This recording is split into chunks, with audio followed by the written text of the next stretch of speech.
This episode of Off My Shelf contains coarse language and adult conversation. Listener discretion is advised.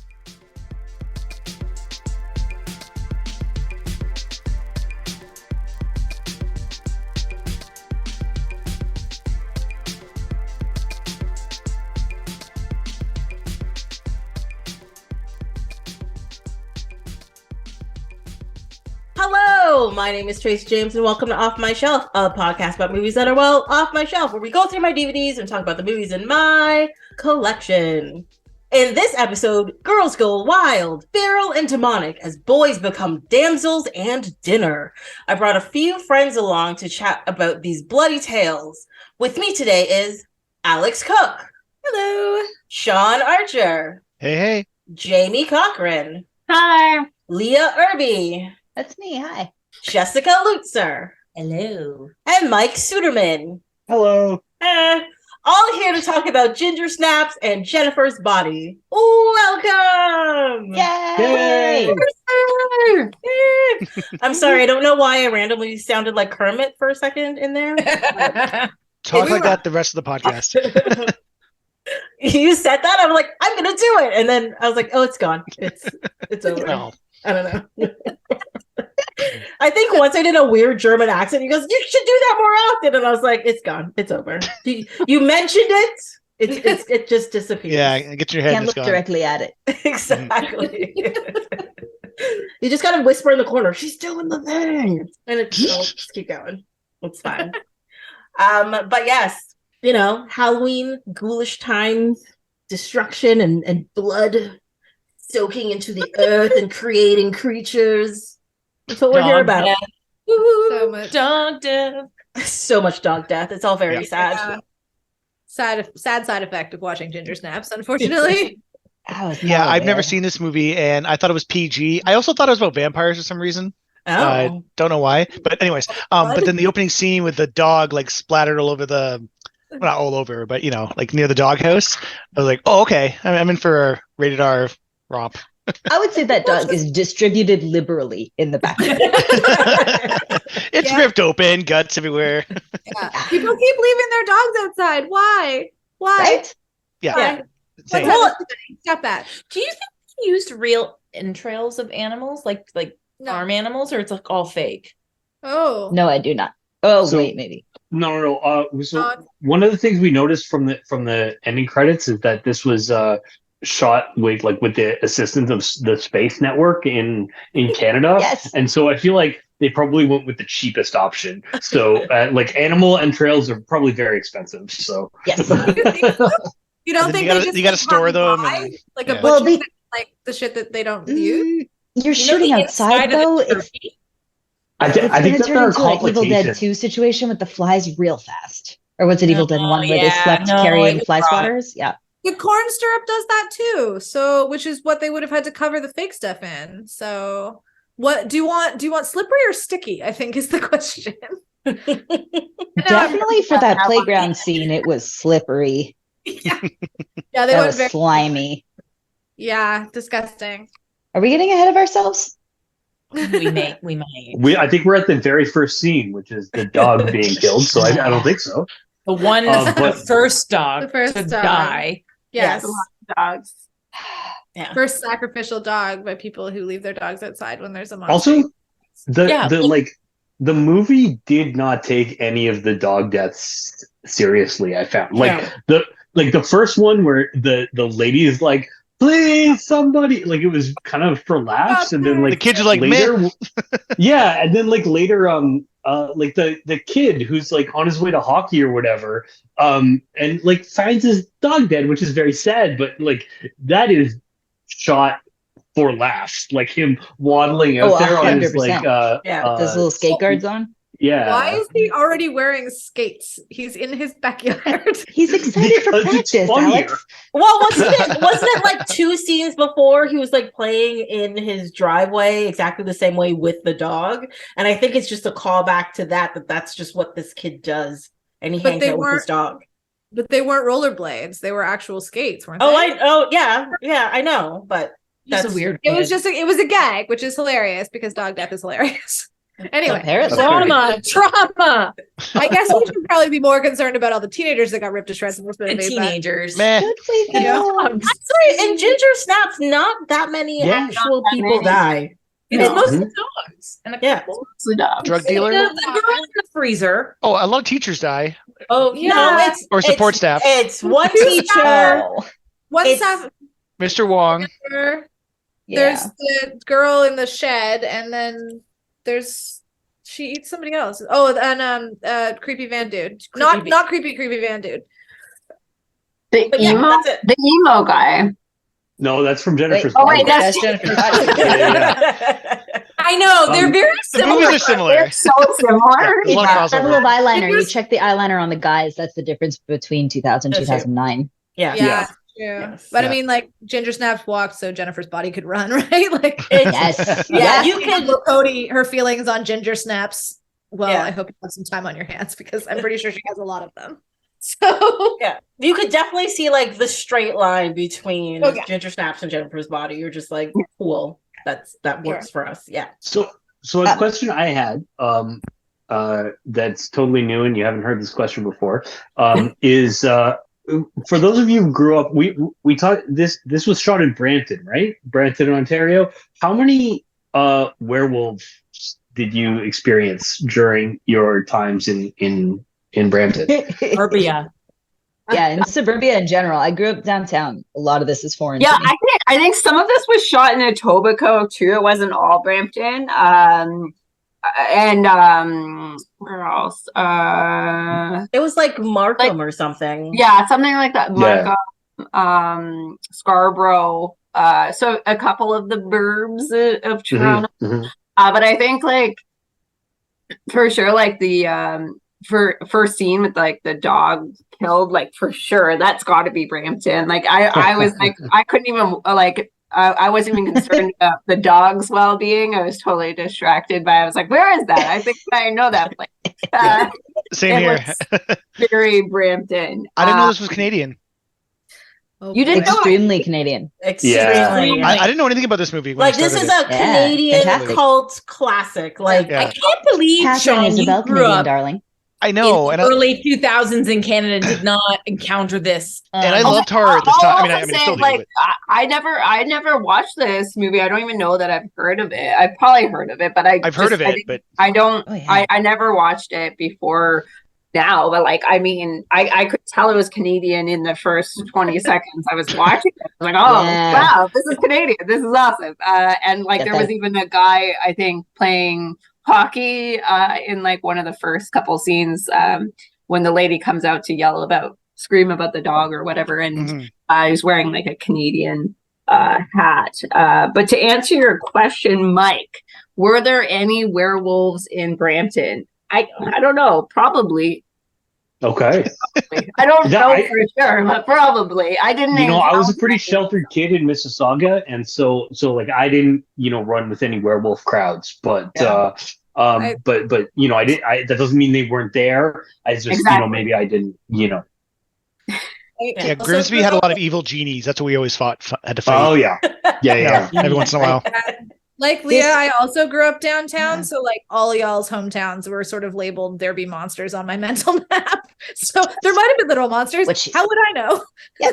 I mean, Who doesn't also, know that? Neither do I. The most I Again- encountered were tourists, so they were just Yeah. everywhere. well, monsters. I'd Maybe. rather have a werewolf. I'm gonna be honest.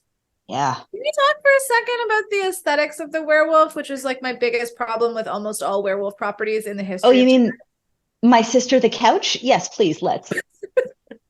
I gotta say, I don't know that I've watched really any other werewolf movies to compare this against. Like, what's another werewolf movie? Underworld. Hello, Vampires. watched Underworld. it. Werewolf and- You never. London. No. Oh, Kate That's my Beckinsale. werewolf. I'm gonna tell you right now, the best movie in that whole thing is the third one, which is like the prequel or whatever. And the werewolves in that, fantastic. It was very funny to be like, look around, and everybody was like, Kate Beckinsale in leather pants, except for Jamie. But she's in like full onesie She's- of like It's like latex, guys. like Writing. unspeakable how Hang on a attractive- second. I gotta make a real yeah, quick just entry on my to watch list. What's the werewolf in that movie was one of my favorites. He's from Scott Speedman. Scott Yeah. Speedman. no, sorry, yeah, Scott Speedman's great, but then the other guy, It's like Michael Sheen or something. I love yeah, Michael. Yeah, Oh, and that's he's why also in Twilight. He's married. Yeah. Well, Well, that's who they met. Yeah. I think Yeah. that's who they met. Yeah, great Also, actor. Teen and- Wolf. Must Like watch. Oh, of absolute course. snaps to Yeah. Michael Sheen for Watch snapping that. up Kate Beckinsale at her hottest. But anyway, so my usual problem with werewolves is that they either ignore like the theory of conservation of mass, or they're fucking ugly, or sometimes both. And this movie was both. So like, Yes. I hate to say anything good about Twilight because, but like, at least they just used real wolves. Like, it made no sense in context. It didn't make sense like physics. They were shifters. No, but I mean, Alex, when did you watch a Twilight? I didn't. I've seen clips, but Sure. Sure. some things She's are a secret twihard. What is it? She's I think got we all Team know I Jacob have- tattooed Or Team somewhere. Edward. I would admit it if I'd watched Twilight. I have no shame. That's true. But, Yeah. Life's too anyway, short. at least they just used like real wolves. So it was like, okay, like this doesn't make sense that this like tiny little person is now this giant ass wolf, but also at least it doesn't look like butt. And like this werewolf was like, it was too big for her. It was awkward. It was weird. It didn't really look like a wolf. It kind of looked like a toad it was like a were-toad. I don't know. It was I thought horrible. I think like a werewolf. one I thing actually, I actually kind of liked it. Yeah. Like I really- love that it was practical. Like now it would have been Oh, a sure. bad CG jumping around the room. Like Yeah. it was just a few shots of it. I don't know. I thought it looked really cool. I thought there was too much on camera time, like in the end. Yes. Like I get why they did it because we were supposed to be like feeling feelings or whatever, which I'm notoriously bad at. But like, Yeah. I don't know. It was just so like awkward and ugly and not that wolf-like. I mean, wolves are quite majestic, and that was I think definitely the you other missed the part where the drug dealer identified the creature that he hit with his van as not a regular wolf but a werewolf because of its circumcised penis. Oh, that's right. Yeah, right. Yes. So I think we're definitely working in this universe in a half human, half wolf thought You situation. watched that? It I had didn't react to that line at all. And Mike was like, I'm sorry, were you paying attention? And I was like, no, how could you tell? And he's like, no, we have to go back. I was also really Oh, major plot point. Okay. because oh my god, what? Okay, no, Clearly, that's how you identify werewolves. Like, You live I'm like just saying it's a strange thing Yeah. to see on a dead wolf. A dead regular wolf.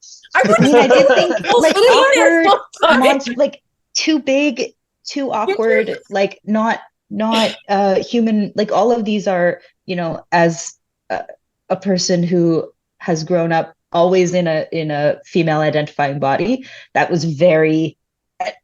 I agree with your concerns, Alex, but I also liked that they at some point just switched over entirely from Katharine Isabelle, because at some point you got to move off that model if you want to try to make it a monster. Otherwise, she's just going to be adorable the whole time. That's absolutely true, actually. Yes, of course. But also, yeah, like the full first thing is like she's like getting furry and stuff, but then the actual werewolf is not. so it's much- not furry at all. Yeah. No. Didn't she cut her tail? Hence the couch. She tried to cut it off, but she didn't It was make just- it. Anyway, whatever. Love the movie, but I could have. I had beef with the. Can I- So, I ask love another- that she didn't dispose of the like.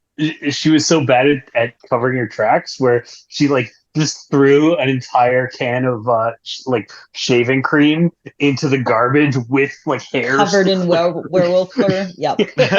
Oh, puberty. No attempt. Yeah. Like, Mom, who told? Your laundry? yeah, Not- like she never even thought that was possible. Right? Like, oh my Did god. you not take teenage girl, lock yourself in the bathroom, freaking out in the sink, laundry 101? Because nobody taught me anything, and I still know that one. Yes. Yeah. No, Yeah. cold water or bust coming out, but Right. like, Yeah. yeah. Oh, I had I one rem- more laundry note about this movie. Sorry. And then Tracy, I want to go back to you. I'm so sorry. Okay. How many times, I don't know how many times mom has to tell these girls basic human common sense things, but you wash your knives before you put them in your underwear drawer, or you are going to ruin all of your silks with that blood. You have to walk them off. You do. You do. There was a lot of like stray mess in this movie that people just like didn't acknowledge also. Like the kid that she saved that Ginger bit, like the dude, like he was just like walking like I know things were like happening to him that were changing, but also he just like had shit on his face and he was walking around at school. I know it was Halloween, but like bro. He had blood on his pants and he also just generally looked unwell. Like he like gets but better. like he literally had like I don't think all of that was supposed to be like his skin freaking out. Like he literally looked like he was like smeared in things, and I was like, yeah, like, come on, kid, pull it together. Like, well, I guess I mean, whatever. Like but people just I went didn't to a high acknowledge school with enough people that like some of them had shit on their face sometimes. But what I really loved was the like he's got a syringe sticking out of his neck after he's been cured, and he's just like, all right, I'm gonna go back to class. Bop bop bop. And he's like, but that part's perfect because it is Halloween, right? Yeah. So nobody is gonna bat a single eyelash at the like arguably most obvious weird thing. Yeah, but also acknowledge it. But I'm sorry, 2 seconds before he had that in his neck, he was literally trying to eat a small child. Yeah. So there has to be consequences. He was tugging on his arm. There had to be consequences after, though. Like, come on, that kid's going home. Got there just in time. People were very committed to not noticing what was happening. Also, every time we saw Ginger, her like dental work had changed, and her parents were just like, teenager. Like, what? Yes. No, Right? it's growing actual ass fangs. Like, Right. Parents who have that kind of a McMansion, I assume, are also going to have health insurance and a good orthodontic plan for those kids. Yeah. And I feel like if I saw my teenager's teeth shifting, just be like, all that money. Also, are you a werewolf? Never mind. First of all, straight to the orthodontist. Okay, so I do have one big bone to pick with this movie. One? I get it. Well, but this was like my biggest. This was like my biggest issue. Is I could not tell how much time was passing by, because at certain points it seemed like a week went by or a month went by or whatever. Some things you think was going to be the next day, but clearly wasn't the next day. And I was just like, you're absolutely right, because I like there's that scene early on with the calendar, and I think we're supposed to know like where Halloween is into like, because I'm pretty sure it happens all within one moon cycle. Like I think that's the whole idea, which is a whole month. But you're right. Like I was losing track of like, okay, how many days are we? Like how many days have passed since the last scene? How close are we to Halloween? And then eventually we get to Halloween, and then I'm like, okay, this is our month is over. But like, it seemed like it skipped to Halloween pretty quick. Like when she was crossing off the, on the day of Halloween, with the free tampon calendar, it had jumped. A lot of tampon jokes in this movie. I mean, you got a tampon calendar. Oh wait, no, sorry, I'm thinking of Jennifer's Body. Sorry. Both there's a lot of references to PMS and menstruation. It's all about periods. One did it better than the other, I think. If there's an angry chick, turn it into something. She must be on her period. Yeah. Well, like at the end of the movie, Ginger snaps as well. Like, I know they're supposed to be teenage girls, and this is supposed to be like a metaphor for the change, whatever. But at the same time, I'm like, her period has nothing to do with the movie. Like, it just seemed like a half-assed thing to put at the beginning and be like, haha, girls and blood. And didn't it make her more vulnerable to the werewolf? Like, isn't that why the werewolf was specifically like going after her? Well, or anybody else? Well, the thing is, they were walking around at night when the werewolf goes out and eats things. They stopped it while it was eating a dog, and it attacked them. That's essentially what happened. And then later on, they're like, oh, well, this book says that, some animals are attracted to blood. That's why. And I think they just threw it in there to be like, there's a reason for her to be bleeding like this, blah, blah, blah. But it really wasn't like, they could have just been at the park and getting attacked, and it would not have made any kind of difference. I thought it was also part of the metaphor, though, of like the two sisters changing like losing track of each other, right? Like, so one of them is like moving into adulthood faster. She's becoming very sexual very quickly. Everybody's uncomfortable with that. Like, so it's like a growing up metaphor, like with the thumb on like the fast forward button, like very, very quickly. But isn't the her getting sexual quickly have to do more with the werewolf than the period? No, that's the lore, but the metaphor of the metaphor. Yeah. I mean, I guess, but I don't know. To me, within the movie, it seemed unnecessary to especially be so focused on it. Especially the first like couple of minutes, like they're standing in the bathroom and she's just like gushing it onto the floor. Like, okay. Like, I just found a couple of those scenes gratuitous. Like, I know what happens and I understand why you're trying to be like woke about it and stuff, but at the same time, like, it was just unnecessary to me.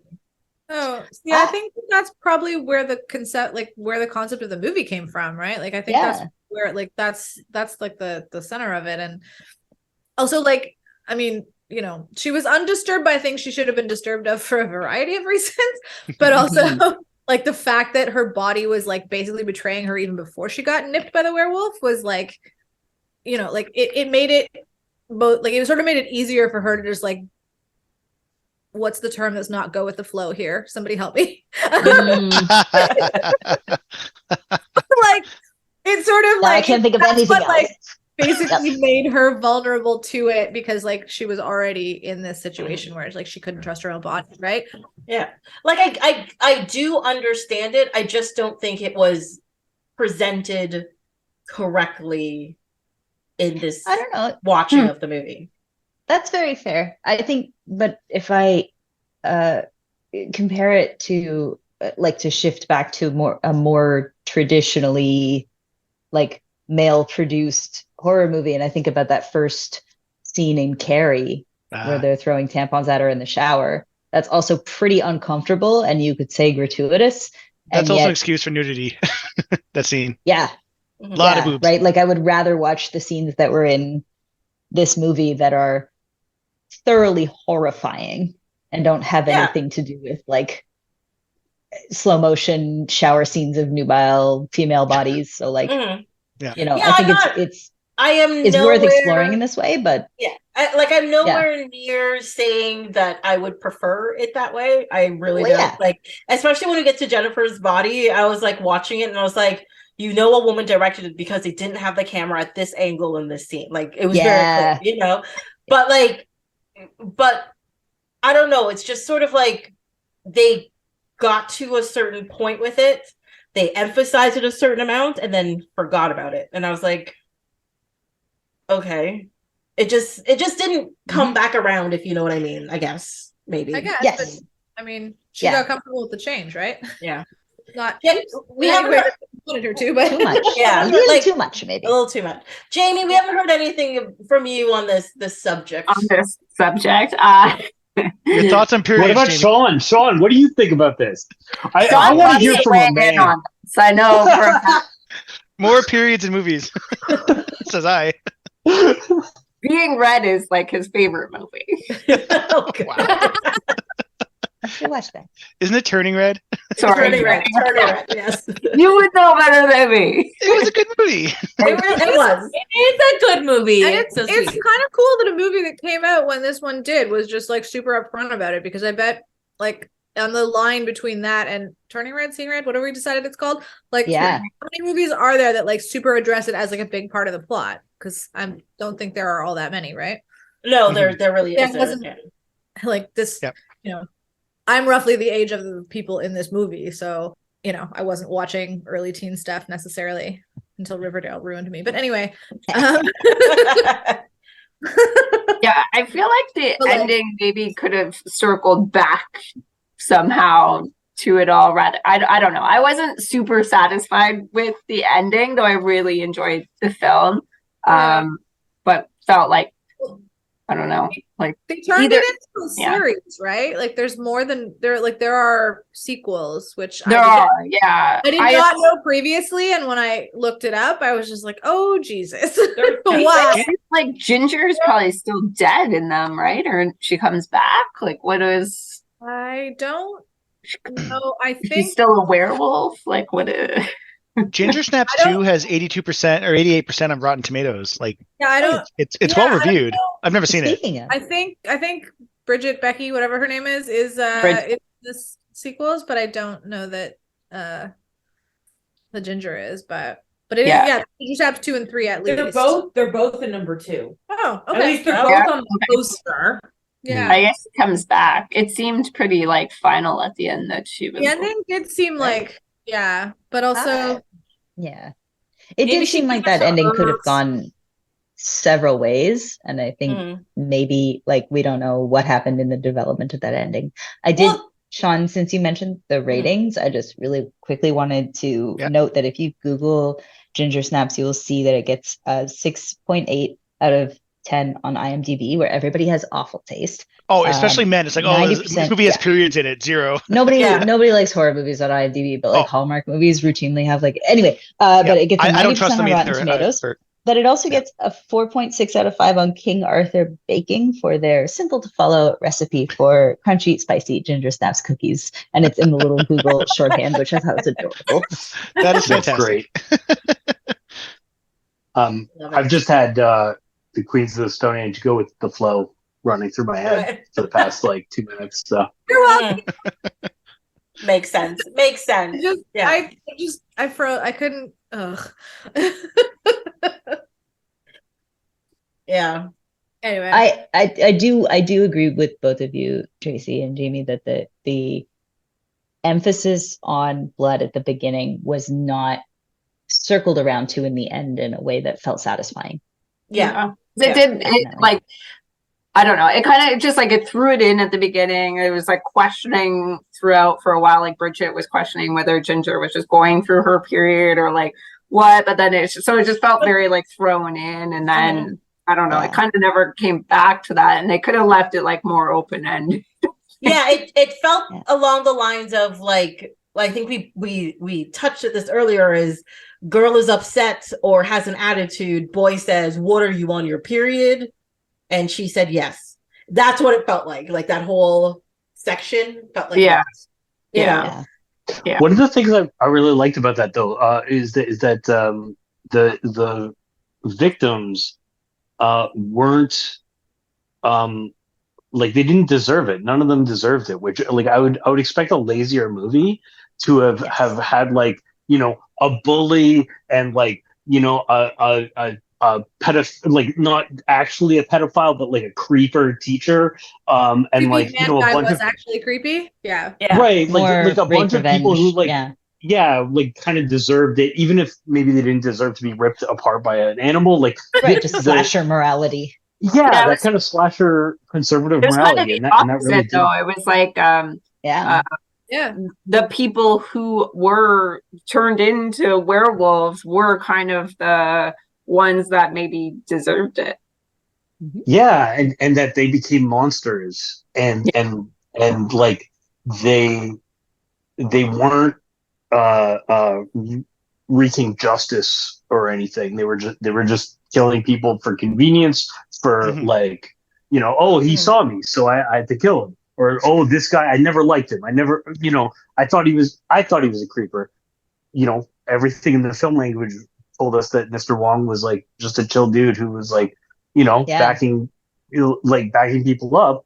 And then it was like, I didn't like you, and then slashed him up. So it was like her internalized version of justice instead of like actual justice. So anyway, it would have been so easy and so lazy for the writers to do that I just really liked that they didn't. Yeah, it was kind of like they made their outside match how they are inside. And also I think in Ginger's case, you know, she felt like a little girl sort of the whole time.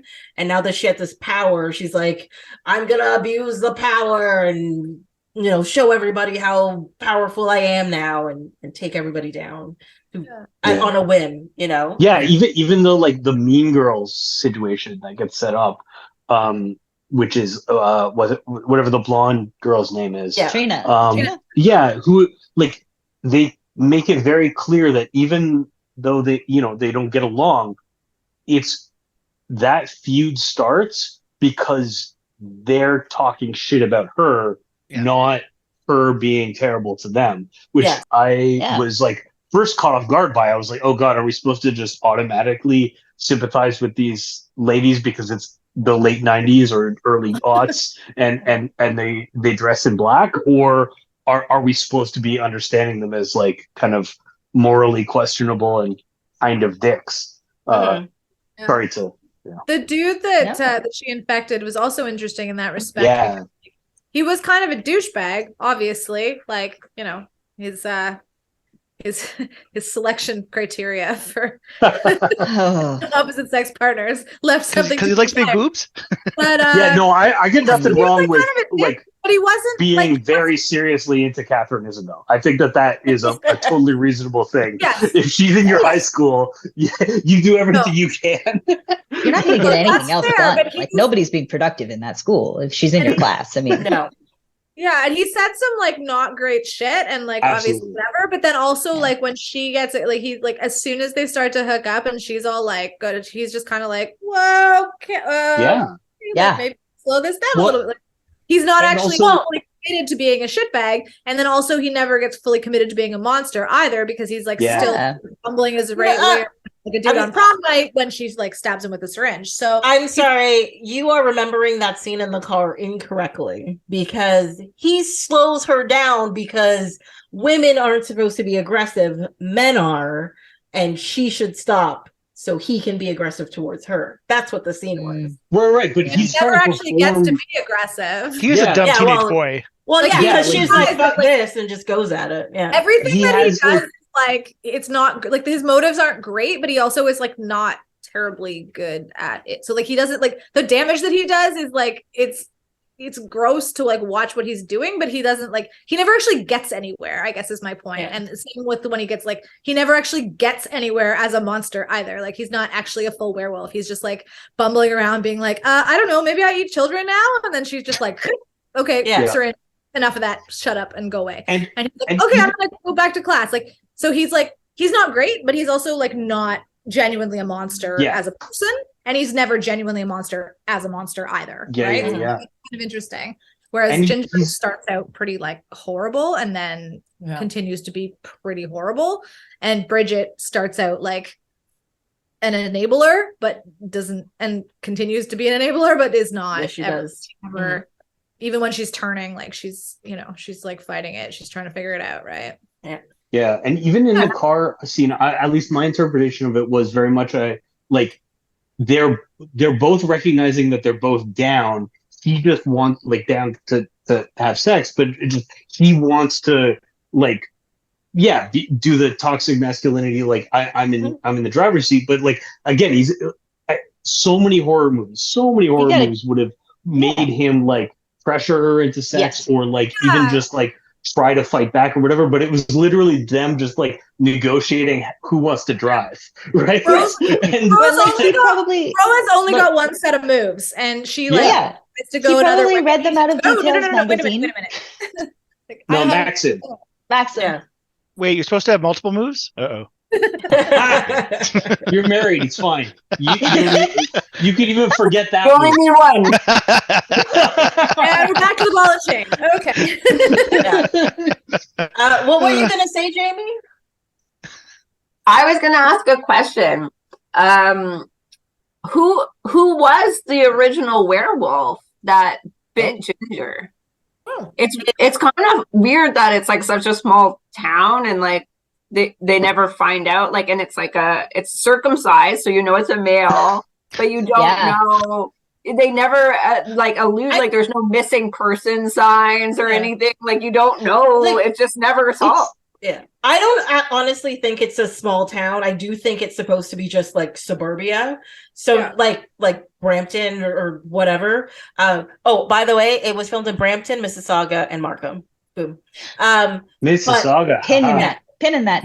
Yeah. Go ahead. So I don't think it's supposed to be a small town like in Jennifer's Body. It's supposed to be a small town. I think it's just supposed to be suburbia. And it's just kids going to school, and maybe this is an adult somewhere else or a kid from another school or something, but in their school it is not like one of them, so they So it's don't not their know. problem. Yeah, It's not- but the it's- problem is that their dogs keep getting eaten. That's their And it's a biggest new problem. development. Yet they Right. keep letting them outside at night. So Yeah. this didn't used to be Don't do suburbia. that ever. Yeah, so they automatically think it's like, oh, So- it's probably like a fox or something or a Right. wolf or whatever from I- what used to be nature around us that is now concrete structures. I mean, there are still constantly like warnings about coyotes occasionally, or not constantly, but yeah, occasionally. Like Yeah. but usually, yeah, you bring your So dogs there's gonna inside. be an There's issue coyotes with- around High Park. Mhm. There are Yeah. coyotes in our hood. Jess and I have both seen them walking the dog at night. I saw Yeah. one on St. Clair and Christie. Yeah. Don't leave your dogs out, like No, don't do unobserved. that ever. While, I mean, for a lot of reasons, but especially if Yeah. you know there's something that's eating dogs in your hood, don't Yeah. fucking do it. Yeah. It seems very basic, but a lot of people struggle with some pretty basic premises. Well, also if you have like very small, like, because you know they have like teacup dogs and all that kind of stuff that are just so tiny. Like Oh, they the also have Dog hanging off the hockey stick. yeah, but there's also like raptors and stuff, like birds of prey Yeah. that can just Yep. swoop down and take, like, you see them in the city. They're flying around. And Yeah. if you got like a tiny little dog and you're just like, oh, run around, Floofy. That's dinner for one of those Oh, things too. Or a So cat. you gotta beware. Most Yeah. people who Named it know Floofy. me and Mike will know that the first time our cat saw a ceiling fan, he pissed himself and went to hide in the corner, and we couldn't get him out for a while because he thought it was Oh, just a ton of eagles or hawks, I guess, trying to kill him in one very small household room. poor Oh, thing. It was adorable. Once we got it cleaned up. But we had spoken briefly about, there are just like these children inhabit the unfinished murder basement, half-built, open shed with a dirt floor side of this suburbia, which is just like, there's an interesting parallel about the monsters that inhabit this liminal space where the parents are trying very hard to build a civilized life, despite the fact that they live with two teenagers who are already feral enough before everything starts. Mhm. It's the suburbia is trying to live their best life despite the fact that something keeps killing their dogs, and mom is really just trying to make strawberry shortcake and have whatever kind of like fatally embarrassing period party for her teenage girls she my has God. had in mind this whole time. Is this a thing, But by the way? I had That's- to oh, God, peel I hope Leah not. like off It is- the couch. She was like, "Oh, I'm gonna die. I'm dying right now." I like, died. during several conversations of the. Like, It was the counselor at It school. was the school nurse. Oh, that was- that her was shot the when she's sitting there all smiley and That was Oh, I my- hated first it so period, much. yay! Yeah. Also, she was pregnant, right? So she was like going through the whole cycle and being like, and you're going to experience this for 30 years at a time when she was not, in fact, experiencing that. And I was just like, oh, that's just gross. And I love it. Yeah. But yeah, that mother, for the cake and the surprise of the cake, sort of deserves to have murder hobo daughters. Like, not actual murder, but Turns like, out to if that be is not like, Murder 100% hobo anti.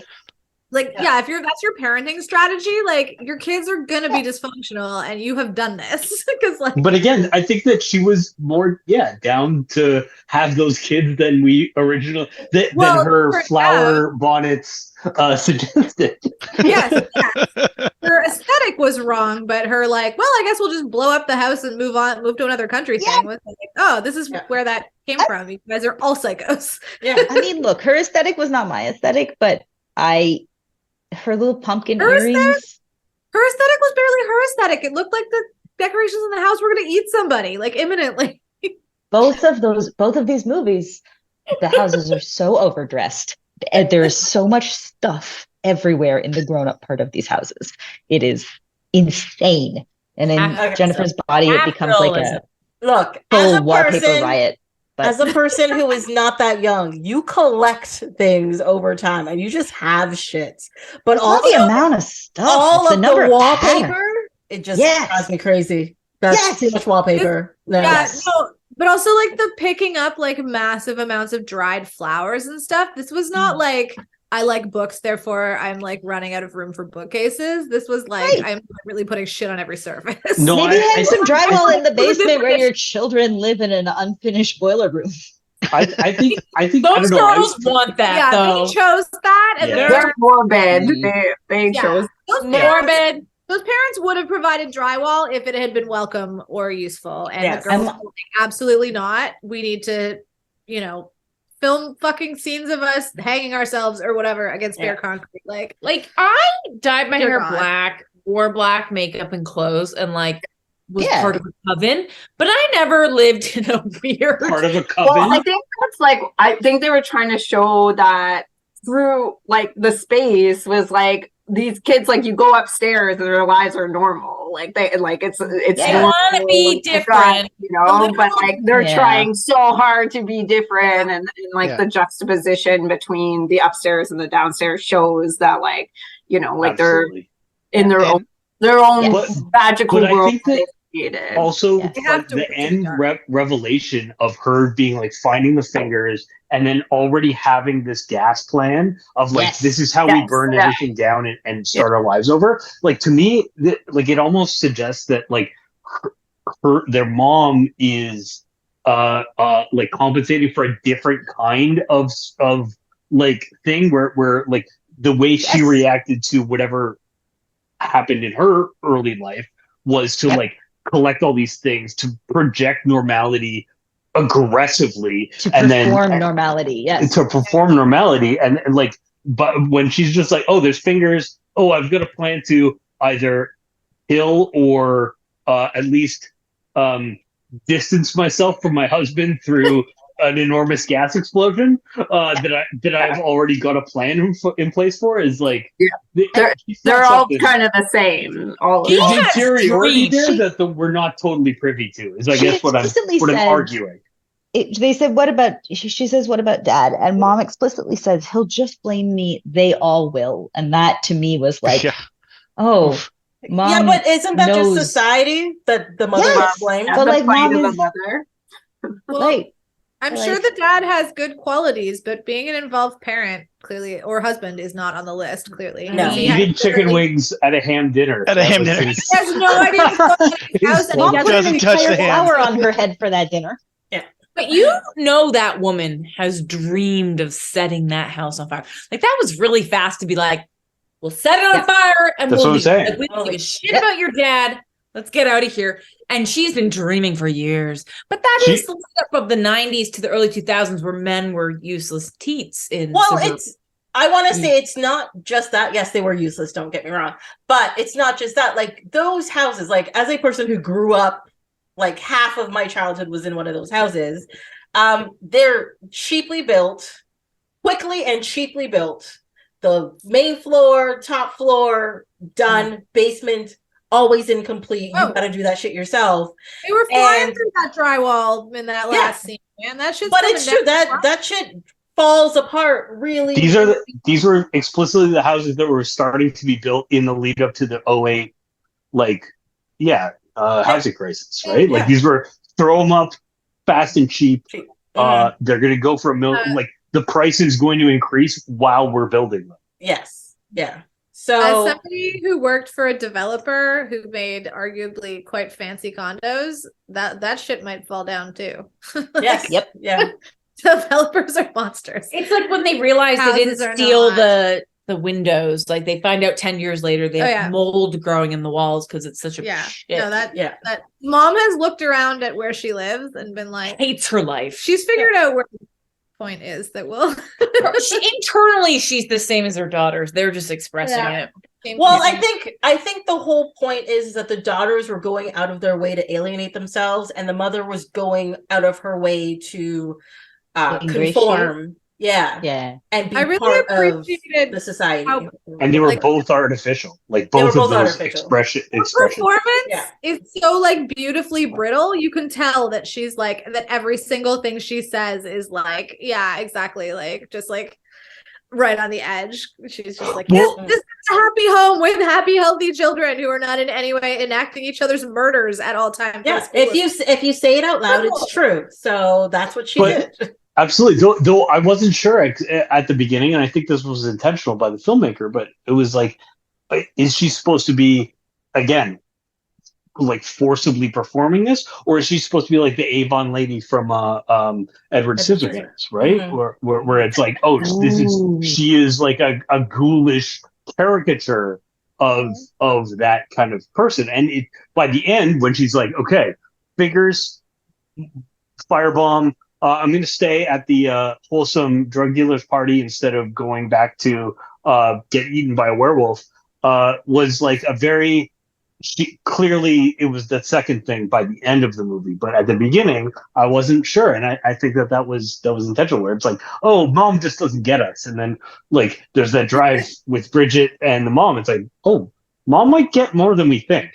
Yeah. Mom knows exactly what's up. She's just been trying to pretending that's not the case, and until the leash runs out, and now an unexpected Don't say leash.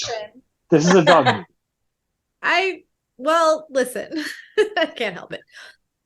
I appreciated her mom's skills, not just I forget when the cookies come out, but whatever Bridget says that causes them to cut to the Mom, the absolute pedestal of cookies. What do boys want? Which so good. Snaps to but also the fact that for like unlocking the mom on that one, right? Yeah, that made me cool. But also the fact that she had a Tupperware with a matching lid immediately ready for those fingers that was the exact right size. I was just like nailing it, mom. Yeah. Yeah, and she's not the one, like when they find them, she doesn't the husband freaks out.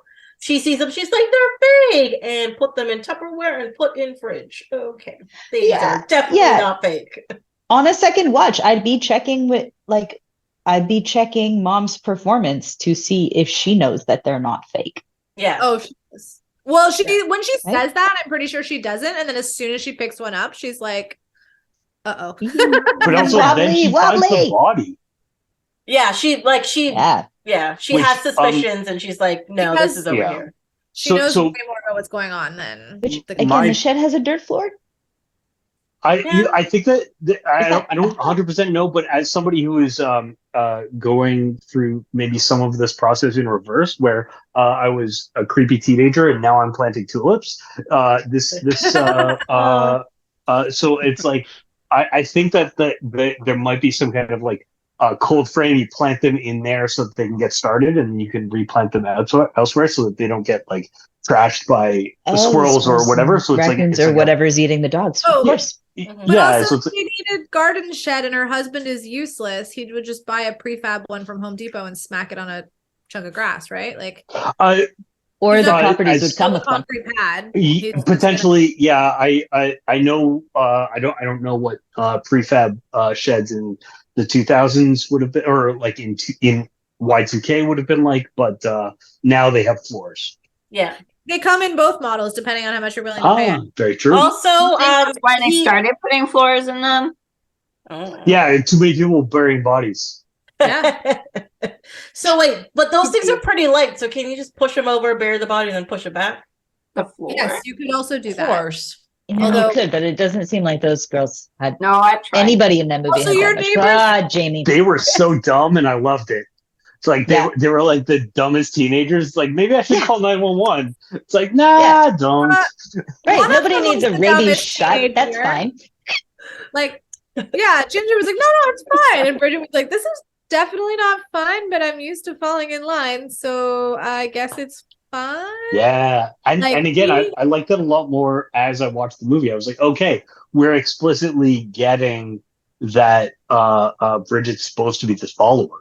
Rather than like it starts at the beginning where it's like, oh, we're two peas in a pod and blah blah blah. Mm-hmm. Yeah, it's very clear she's not in the pod. She's carrying the pod for the. Well, Ginger hits this milestone that's like, oh, she's like grown now and you're not, but actually the one that's doing all the growing up in the movie is Bridget, because she's like not her sister's thumb because her sister's too busy being, murderous and such. So she actually is the one who's like, this is a concrete problem. I need to figure out how to solve it. And I'm going to make friends with creepy, not creepy van guy. And like, she learns how to make a friend, and she learns how to like do some research, and she learns how to make vampire or werewolf, whatever syringe stuff.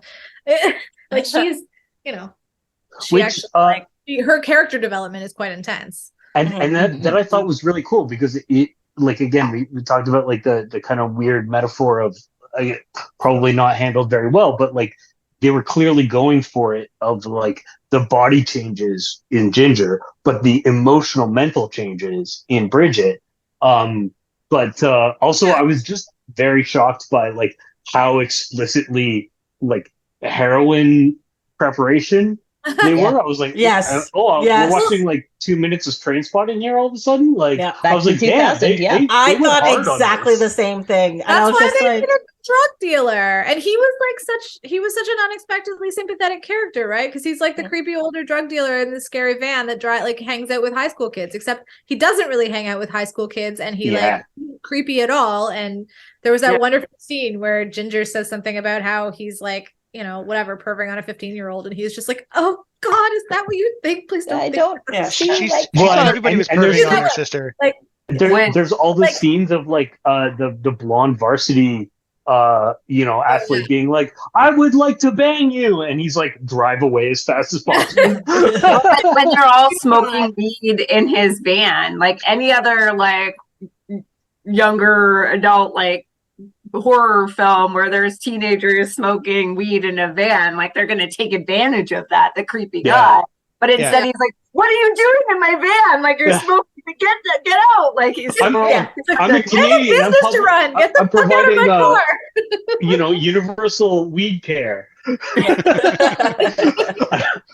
It is a very Canadian movie. It is, yes. Yeah, no, that the whole situation is great. Like, but yeah, Bridget makes a friend. Yay. Yeah. Sean, we haven't heard from you in a while. What's going on? What's rattling in that brain of yours? What are you thinking? Well, I was just I actually didn't think it was that this was a very Canadian movie, except for the Ontario license plates. And because I live here, I can tell the suburbs are from here. But other than that, I could have thought this was an American movie. Yeah, for sure. I think it could have been. I don't think it was uniquely Canadian in any way. Like, they dropped hints that it was Canadian. And yeah, there was the odd little thing, but I don't know. But like teenagers, and like it could have been made in the U.S. and Canadian budget. They didn't hide the license plates. Yeah, and I like that a lot because so many things, especially around that time, were like, it doesn't need to be set in the U.S. It can be set anywhere. But again, so many Canadian they remake movies that are foreign language for American audiences because Americans don't want to read, which I don't believe. But not even foreign languages. They keep remaking British shows. Oh yeah, that too. Yeah. Harry Potter it could have been set today too. Like, I don't think the time period mattered at all. Yeah, I mean, even if you throw in, like we were talking before about cell phones and all that kind of stuff, it'd just be like, it'd be like, oh my God, check your phone, and somebody's bullying you on your phone. Oh, and everyone would be vaping and checking their phones. But other than that, like, you could do the drug dealer would own like a weed shop down the street that their kids aren't allowed in, but can weed at the back or something. Like, it's fine. In this movie, the drug dealers selling diet pills and speed and shit. Like, there could be, right? Because they talked about diet pills. Like, the drug dealers straight up didn't even have a beeper, which might speak to how long this movie took to get made. I don't know how long it took between like writing and filming, but I'm just saying. Well, that's true. Well, we never saw him. I mean, he might have, but he did have kind of like an ice cream man vibe. Yeah, but except again, he wasn't creepy, which is like, what? Again, that's like masterful that they managed to not make him creepy after what all. He still died. Which again, I feel like movies of the mid 2000s would have spared him because he's the good drug dealer, but for real, like he was morally. I was shocked when he died. Yeah, but I also think that's what makes it. But I figured. I think that's what makes it clear that it's not an American movie, is that he dies.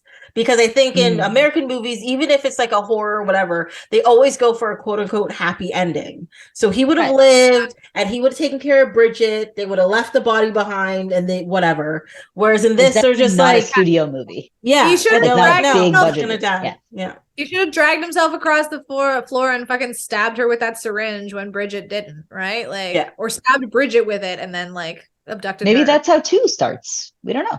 There's Yeah. 2 and I 3. think he's pretty convincingly There's dead. 3? Oh. Oh, I know, thought like, there was only 2. Okay. 3 might No, have been a there's prequel. I'm not 3. sure. There are 3.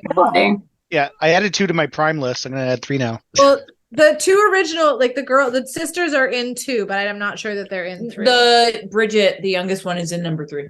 Wow. So it's to not be on honest, Prime. to be honest, watching this Oh, yes, it movie, is. I know for a fact I've seen this movie several times, but I have not watched it in a very long time. And watching it this time, I was like, I did not remember anything about this movie almost. Like, I was like, I know the 2 girls, and she's the one who turns into like the werewolf, but the way the story went, everything, I did not remember I didn't remember the drug dealer. I didn't remember the guidance counselor. I didn't remember the cutting off the tail. I didn't remember any of that kind of stuff. Yeah. And I know I've seen 2, don't remember anything about it. Nothing at all. It's not a traditional story arc for a horror, like the teen werewolf horror movie. Like, they have so many opportunities to like do the tropiest thing ever, and every time they're just like, no, just a little bit sideways. Right, like, so that's why it's such an interesting movie, and that's why it's a cult hit, and like it was a big success in the States, even though it's like quite Canadian. Yeah, like, because they didn't do what everyone thought they were going to do with a teenage werewolf girl movie, right? Like, yeah. Well, they probably how many of those movies even exist? That's why it holds up. That's why it holds up, and it's not just not just werewolf, but ashy whatever. Well, that's one thing I liked about both of these movies is they didn't do the thing where they're like, yeah, it's about like. It's the women, they're the ones who have like the personalities and the arts and all this kind of stuff. The stories about them, but we're all going to give the men personalities too. In both of these movies, all of the male characters, they're just like their background, their fodder. They're just Ken. Yeah. There's one dad in Jennifer's Body, and we don't meet him until the kid's dead. But anyway, we get then he yells at should we start talking about Jennifer's Body? I feel like this is definitely a good point. Yeah. I did read a thing about the writer who wanted to make sure that the similar to Ginger Snaps, and I think that it's both obvious and some of the stuff I've read about Jennifer's Body is that like studio notes and things maybe pulled it in directions that it didn't start at, but they did explicitly want to make the dudes who got victimized not like, even though they didn't have like a lot of interiority or anything, they didn't deserve it again. It was not like, oh, I'm the like stereotypical bad guy. I've got 3 lines. One is I make myself look bad. Second one is I double down on looking bad, and the third one is I'm getting murdered. Right? Yes. Like, which is like that would have been the classic, again, lazy thing. So like, anyway, the writer explicitly was like, hey, these are just kind of dudes who, you know, they may not be great, but they were just like, they didn't deserve to be. Yeah. Average horny teenage dudes. Average horny dudes. There's nothing wrong with them. They just want to get down with this hot chick. No one's saying this anymore. There's nothing wrong with average horny dudes. You can't say this anymore. The only bad guys in the movie were the band. It's like, come with me. I'd be like, okay. I would have fallen into several of the same traps, honestly. Yeah. Okay. So from the end of I'm sorry. Hold on. He said, what? It's not me, Tracy. I don't know why you think it's me. Because you keep making a face. Maybe you're the other. I hear it too. But there is something that's farting loud on here. Who is not hearing this? What? I'm muted. Leah, talk. Hello. Oh, it's happening. Oh wait, it did just happen. Is it a chair? Yeah. Is it the chair? No, I think it might be your mic. Like it sounds like a buzz, like an audio. Oh, there it is. It sounds like wet farts. No. But it's a mic issue. Yeah. Yeah, Tracy was accusing me earlier, and we were just both laughing. I'm like, it's not me, I swear. How much of the podcast was I farting through? I'm sorry. I didn't hear it until that moment. I didn't hear it either, so I don't think it's... I noticed it half an hour ago, maybe. That's when me and Tracy noticed it. Maybe longer. You guys didn't notice me just like randomly like laughing over here. Like, I was like, it's not me. And then Tracy's like, yes, it is. And then I'm like, no. I thought it was me because I'm eating Cinnamon Toast Crunch. No, I would I never. figured it was just a I would chair. It's never me do that. leaning on my headphones. Oh, oh my god, it is. I just heard it again. Stop your headphones from farting. Jesus, Leah. Oh, that's so I funny. can't hear it. I hope it's hilarious. Yes. Okay, yes. Let's continue. I noted at the end of Ginger Snaps, just as a transitional quote, that she does say, I had this ache. I thought it was for sex, but it was to tear everything to fucking pieces. Who among us has not confused the two every once in a while, especially when young? I have never confused the two. Definitely want to kill everything. Great. Ugh. Definitely. I keep it together, don't worry. I'm really nice, I swear. You sound Great not quote. unhinged. Love it. Entirely Unhinged hinged. is fun. Totally hinged. Look at me. It's like I'm a door. Look at this hinge. Hinge work. Boop. Done. Not even a squeak. Where'd Tracy go, guys? Oh. Yeah. So yeah, this is a good point to switch over to Jennifer's body and be like, hey, is that Jennifer? Yeah, or is it a succubus? Who knows? I like this movie. So yeah, that's all Yes. Did I you enjoyed not it. like the previous movie? I got. It's not that I don't like it. Like I like this story and all that kind of stuff, but there are definitely, as I'd mentioned, issues that were just like throwing me off a little bit in that one. Whereas I think this one, yeah, sure, they want to be cool with the lingo and whatever, but the structure of the movie and especially that photo montage at the end just sells it for me. It just Oh, sells the it for ending's me. awesome. Yeah, it's great. Yeah. It's great. Yeah. I don't know. I liked both of these movies a lot, but I really like Ginger Snaps. I do too. Really? Oh, Wow. I mean, I've seen Jennifer's Body before, and I've always sort of liked it. But I really like Ginger. Not really, but I Ginger Snaps was better. Yeah. I prefer Jennifer's Body. Hmm. To be honest. Like Ginger Snaps was like a full meal and Jennifer's body was popcorn. You know? know? Okay. The phrasing could use some work, but you know what I mean. Like I One's a felt movie, one's a film. yes. But they both involve eating people, and Yes. one refers to somebody as salty. So yeah, using the phrasing of snacks and popcorn and things is confusing. It's- But yeah, I did it on purpose because it was a motif. nice. Well done, Alex. You're doing it. Way to stay thematically relevant. I try. Yeah, I think my like of Jennifer's Body more has to do with not the story, but production quality, I think. Yeah. I think if they were both at the same production level, there's a good chance I would like Ginger Snaps better. But it's I'm also not saying I don't like Ginger Snaps, don't get me wrong. Like it's a rewatching it, I was like, I didn't remember any of this, but I also find this story fascinating and interesting. Yeah. But there's this issue and there's that issue. But like Jennifer's Body also has issues and stuff in it. I'm not saying no. Like the whole thing, like when you first meet Jennifer and you realize she's a horrible person anyways. You don't want her to die the way she dies, but she's a horrible person.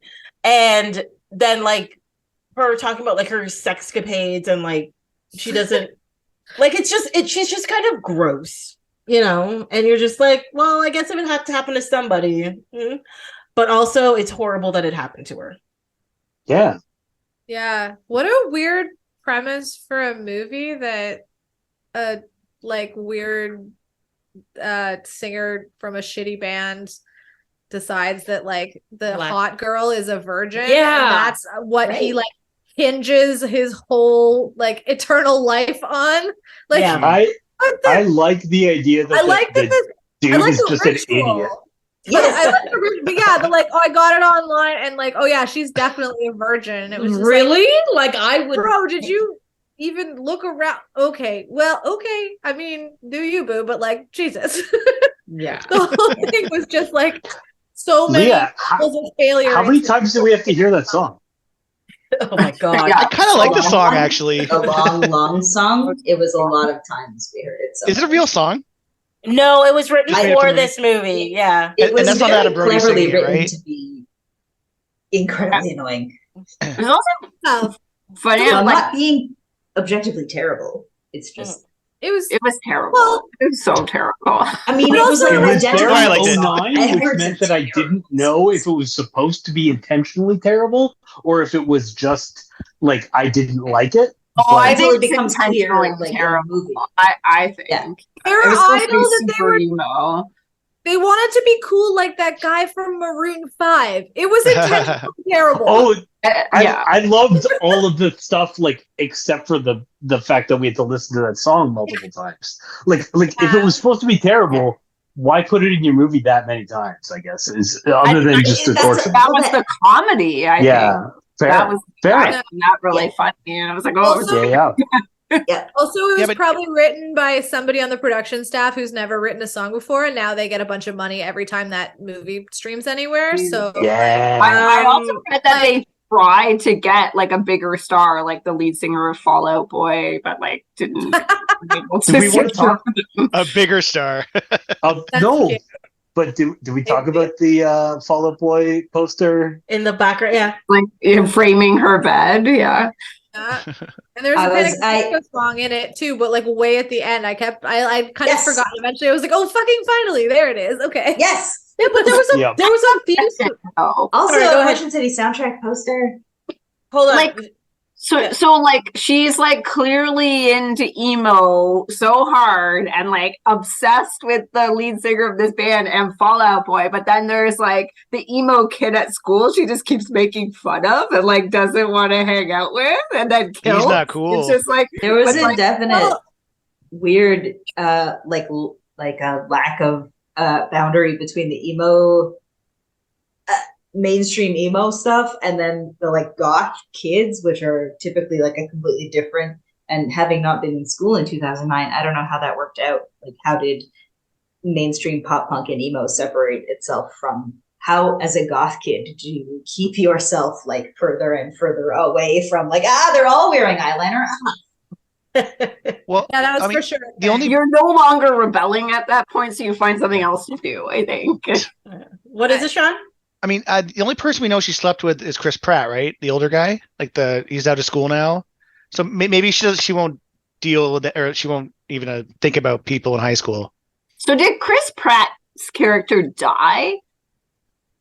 I don't- thought he was going to come back at some point, and He's not there at all. It's just No. like There I don't was think he did though, because I think he was on the phone calling like 911 or whatever at some No. point, and then like on There- his way, he was like trying to evacuate. I don't think he did, but also he Uh, wasn't actually such a small role. Yeah. I read Well, he though that wasn't famous there was yet. a cut scene where he was supposed to, because I think he's supposed to be related to the cops, or he's like he's an officer, or he's a cadet. He's a cadet. Like that's He's what a he said. cadet. Yeah. Yeah. So there was a deleted scene or like a, it was scripted but never shot or something, where he was supposed to be delivering the like, oh, we found your kid dead. Like, it was supposed to be like really sad and weird. And the producers were like, I think what we want in this Megan Fox horror movie is more like sexy Megan Fox. I don't think we want sad Chris Pratt giving like parents tearful like news about their child. Very- Well, I mean, to be honest, Chris Pratt wasn't famous when No. this came out. Nobody knew Oh, who no, he no. was. Was So Before Parks and Rec? I think so, or right at the beginning. Beginning of this is Parks. 2009. He was just a guy. He wasn't Chris Yeah. Pratt yet. But that's like him Yeah, in, like, he was in Wanted, for example. He played like he always played like pure assholes until he played Andy Dwyer. I don't know. Yeah. But like everything he But- showed and, up and in, in first season he was a pure asshole. Like, they redeemed him later. they redeemed him in later. Parks and Yeah. Rec even. That's Yeah. true. Yeah. Sorry, I have a question Yeah. before I continue, because Mike brought up the fact that there's a deleted scene somewhere. So Jennifer's Body is a DVD I actually do own. It is on my shelf. And for some reason, it did not populate in my original list for doing this podcast, and it left out. And until I was moving last year, packing things away, and I was like, oh my God, I didn't hit this movie yet. I'll leave this for a Halloween special, whatever. So on here, there is the theatrical version and the unrated version. And I honestly, maybe I've only ever watched the unrated version since I've gotten this DVD, but I can't pick out things that are different. Maybe it's slightly bloodier. Maybe there's an extra scene.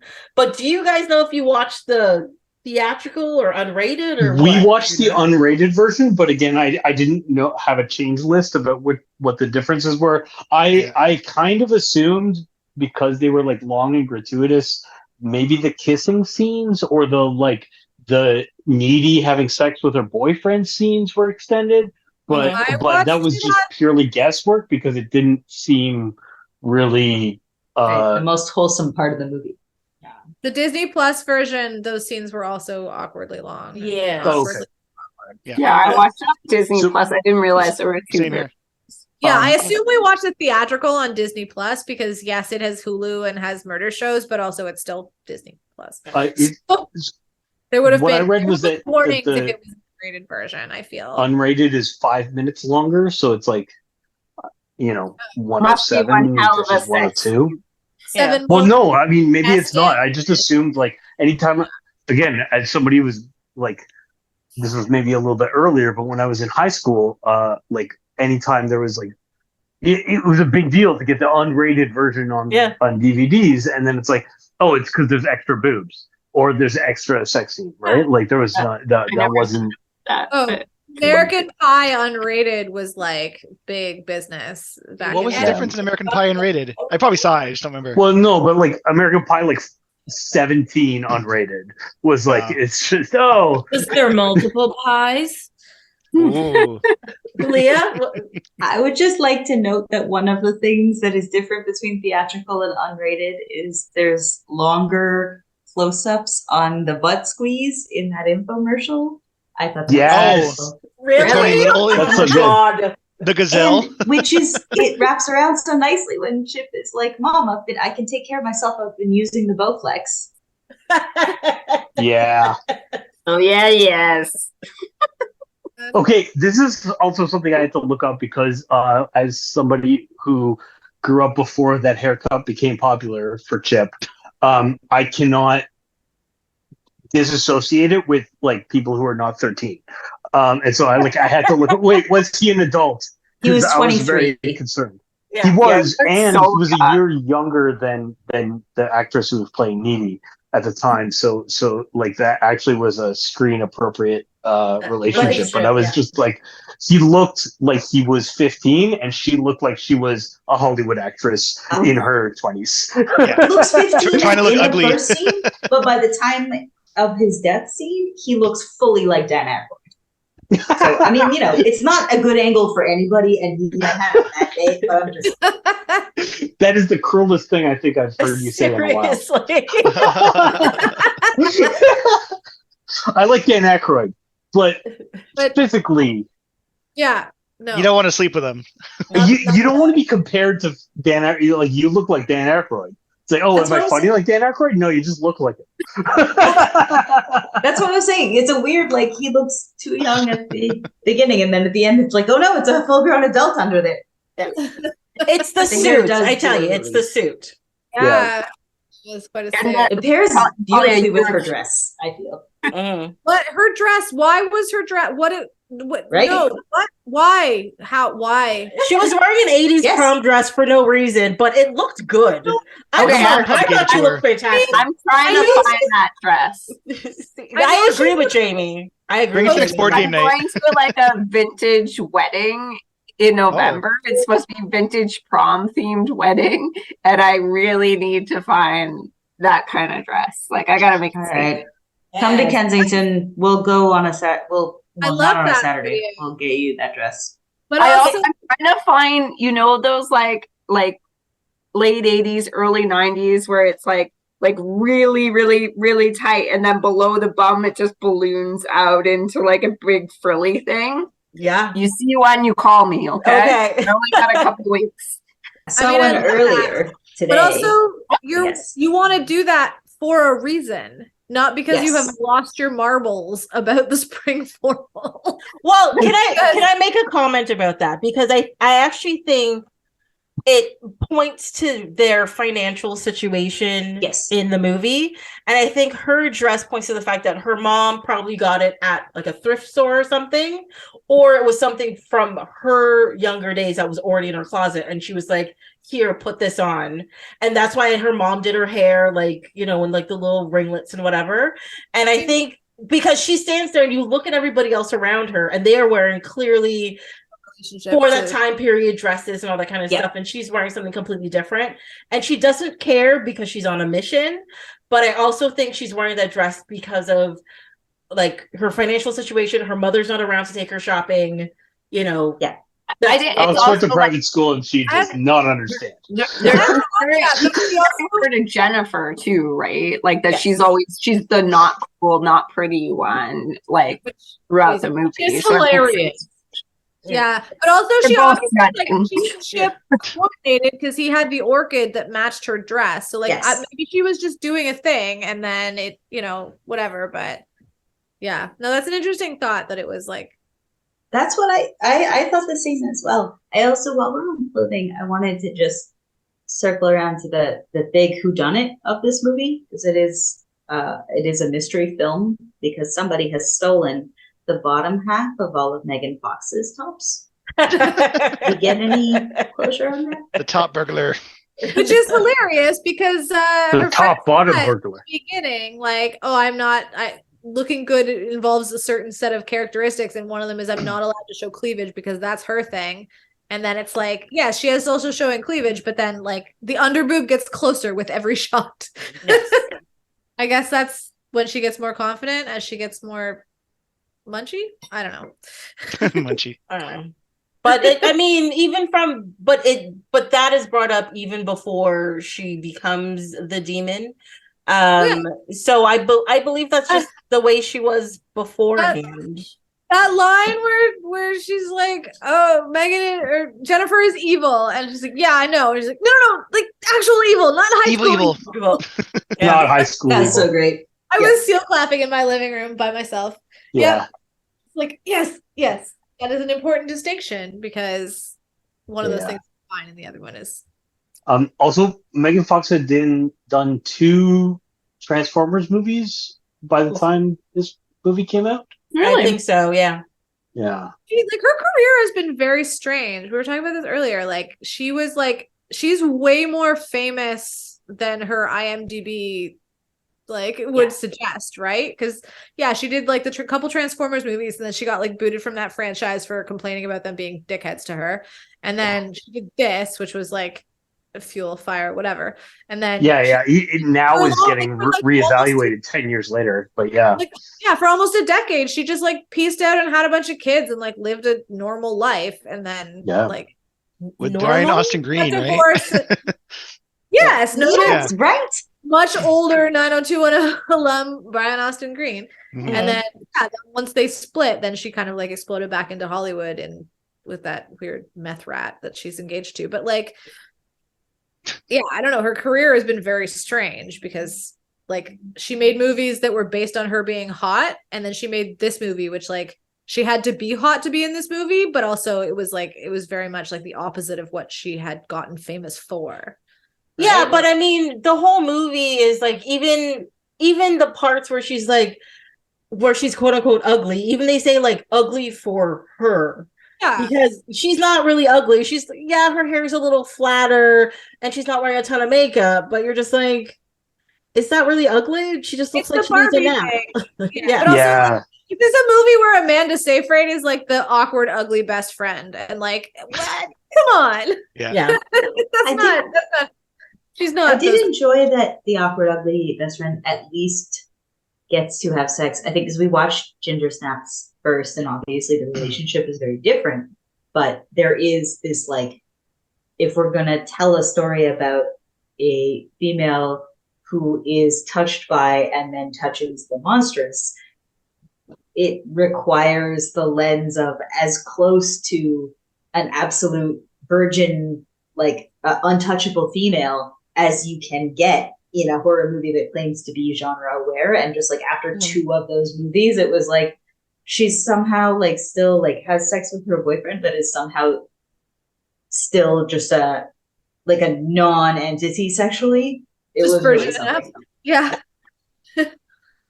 Well, yeah, I really liked the way they handled that sex scene, actually. I mean, obviously it got kind of shady at the end, but like I really appreciated that like they were like talking to each other, and they were like, she was like laughing, like they were smiling and laughing and whatever, and it was like, dang, like you do not see that kind of sex scene in teen movies all that often. Like usually it's either like some sort of disaster, or it is like the rose petals on prom night, just like expectations and reality do not line up, and now everybody is sad. Like and nobody died of pregnancy or some kind of weird sex allergy. Yeah, no, they just whatever like else. These people, no one like, caught werewolfism from having They're unprotected teenagers. sex. They love each other. They're like getting down in a like sweet and like fairly unpracticed, but also like, you know, loving and happy and smiley way. And like, oh, everyone's having a good time. Again, female writer, woman behind the camera. I love that he's concerned about hurting her, but then he's like, "Am I too big?" And he's asking, like, Is that what it is? With a big smile on his face. I howled at that. That was probably the best scene, I think. Yeah, it's like the but it was awkward, it was so he like still has the internalized social, like, you know, toxic dude thing. He's where still he's a just like, 14-year-old or 15, whatever they are. Yeah. Whatever they're supposed to be as full grown adults casting weird high school stuff. But like, yeah, they're think about it too much. Probably 16, 17, no? Yeah. They're close-ish to drinking age, but not there yet. Well, isn't it 21? Like, oh wait, anyways. no. States, Yeah, they're not. Yeah.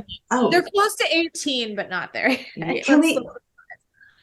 I'm sorry. Can we go back just to the opening? Not the opening. The first scene at the bar where they have the 9/11 tribute shot. Oh yeah. It's red, white, and blue, but it turns all He's carrying brownish. Tower 1 and Tower 2. You have to drink it real fast. I was like, wow. Are we allowed to say too Don't soon remember or no? that. We're just gonna leave it. That's fine. Well, that's I what don't think it was or- too soon in 2009. I think it was like it's come back around. Wow. Top shot, but okay, we can make it weird. And it was incredible. Yeah, that was good. Yeah. I also just sorry to drag things back to the start of the movie, but I did want to just point out one thing that really struck me is that, especially in the last couple of years, we've had access to, I mean, obviously we now have access to so much more social media, phone, video, just like immediate video of events as they happen, but specifically the legitimate, very recent horror of a nightclub fire and crush in a crowd. Those are both things that are like, I am personally just like so aware of, that are so horrifying, that the movie, it took me like, again, because I had never seen this movie, which is probably good. Because if I had watched both of these movies as they came out, I would have been even more insufferable than I already am now. Like, it's just like feeding my inner edgelord. But the movie treats it like in such an over the top way that it took me a minute to like figure out what the movie was doing. And I was like, is this a real thing that happened? Or is this like a metaphor thing that happened? And are we supposed to take it seriously in what's happening? And it sailed off in the rear view like Heather's. Yeah. Well, I mean, it stuck around in the like in the a band movie kept coming back like a bad smell. Anyone is reacting to it way. Yeah. I thought that was just such an interesting thing, that it's such a obviously, you know, the last couple of sort of high profile nightclub fires are a while back, but specifically crowd crushes and people getting trampled are so recent in our memory that for me, that was it sort of took me out of the movie a little bit. Oh, yeah. Well, it also kind of took like the characters out of the movie. They're like, stop paying attention to your weird horror movie bullshit. A tragedy has happened to our town. And they're like, no. Our shit is way more important. Well, I think the movie itself touches on the idea of like, you know, the news cycle where because the tragedy happens and people die, and you go to the school and you see the adults and everybody's sad and moping and blah blah blah blah. And then they start finding dead bodies, and there's just like, by the third one, everybody's just like, we just got to get on with it, whatever. You know, it was just, it's not even that like this horribleness that you should feel bad about going on and on and on. But at a certain point, you're just like, I'm sick of feeling sad, essentially. And we just have to, stuff happens, you know? And I think that's the thing that happens today that a lot of people complain about. Like, but there's these 35 catastrophes happening. Why aren't you sad about all of them? You're just like, I do not have capacity to be sad for 35 things. Okay? I can be sad for 1 week about one thing. The next week, possibly be sad about something else. But I can't be sad about everything, or else I will cease to function, and society will call me a waste of space and time, and then I will be one of the sad stories, and I don't have time for that. Can't do it. I think if the movie was made today, that would be the true. But like, I thought it was more like a satirical Heathers thing, right? Where like everyone just like glosses over things that are like completely insane, like all the headline, like they were. I don't know. The movie was not taking that seriously because that's not what it was. Right? I don't know enough about Heather's movie. The only thing I've heard about it is in relation to Dear Evan Hansen as a better example of the things that was trying to do. But like, what happens in Heather's, and how does that relate here? Wait, Dear Evan Hansen's like Heather's?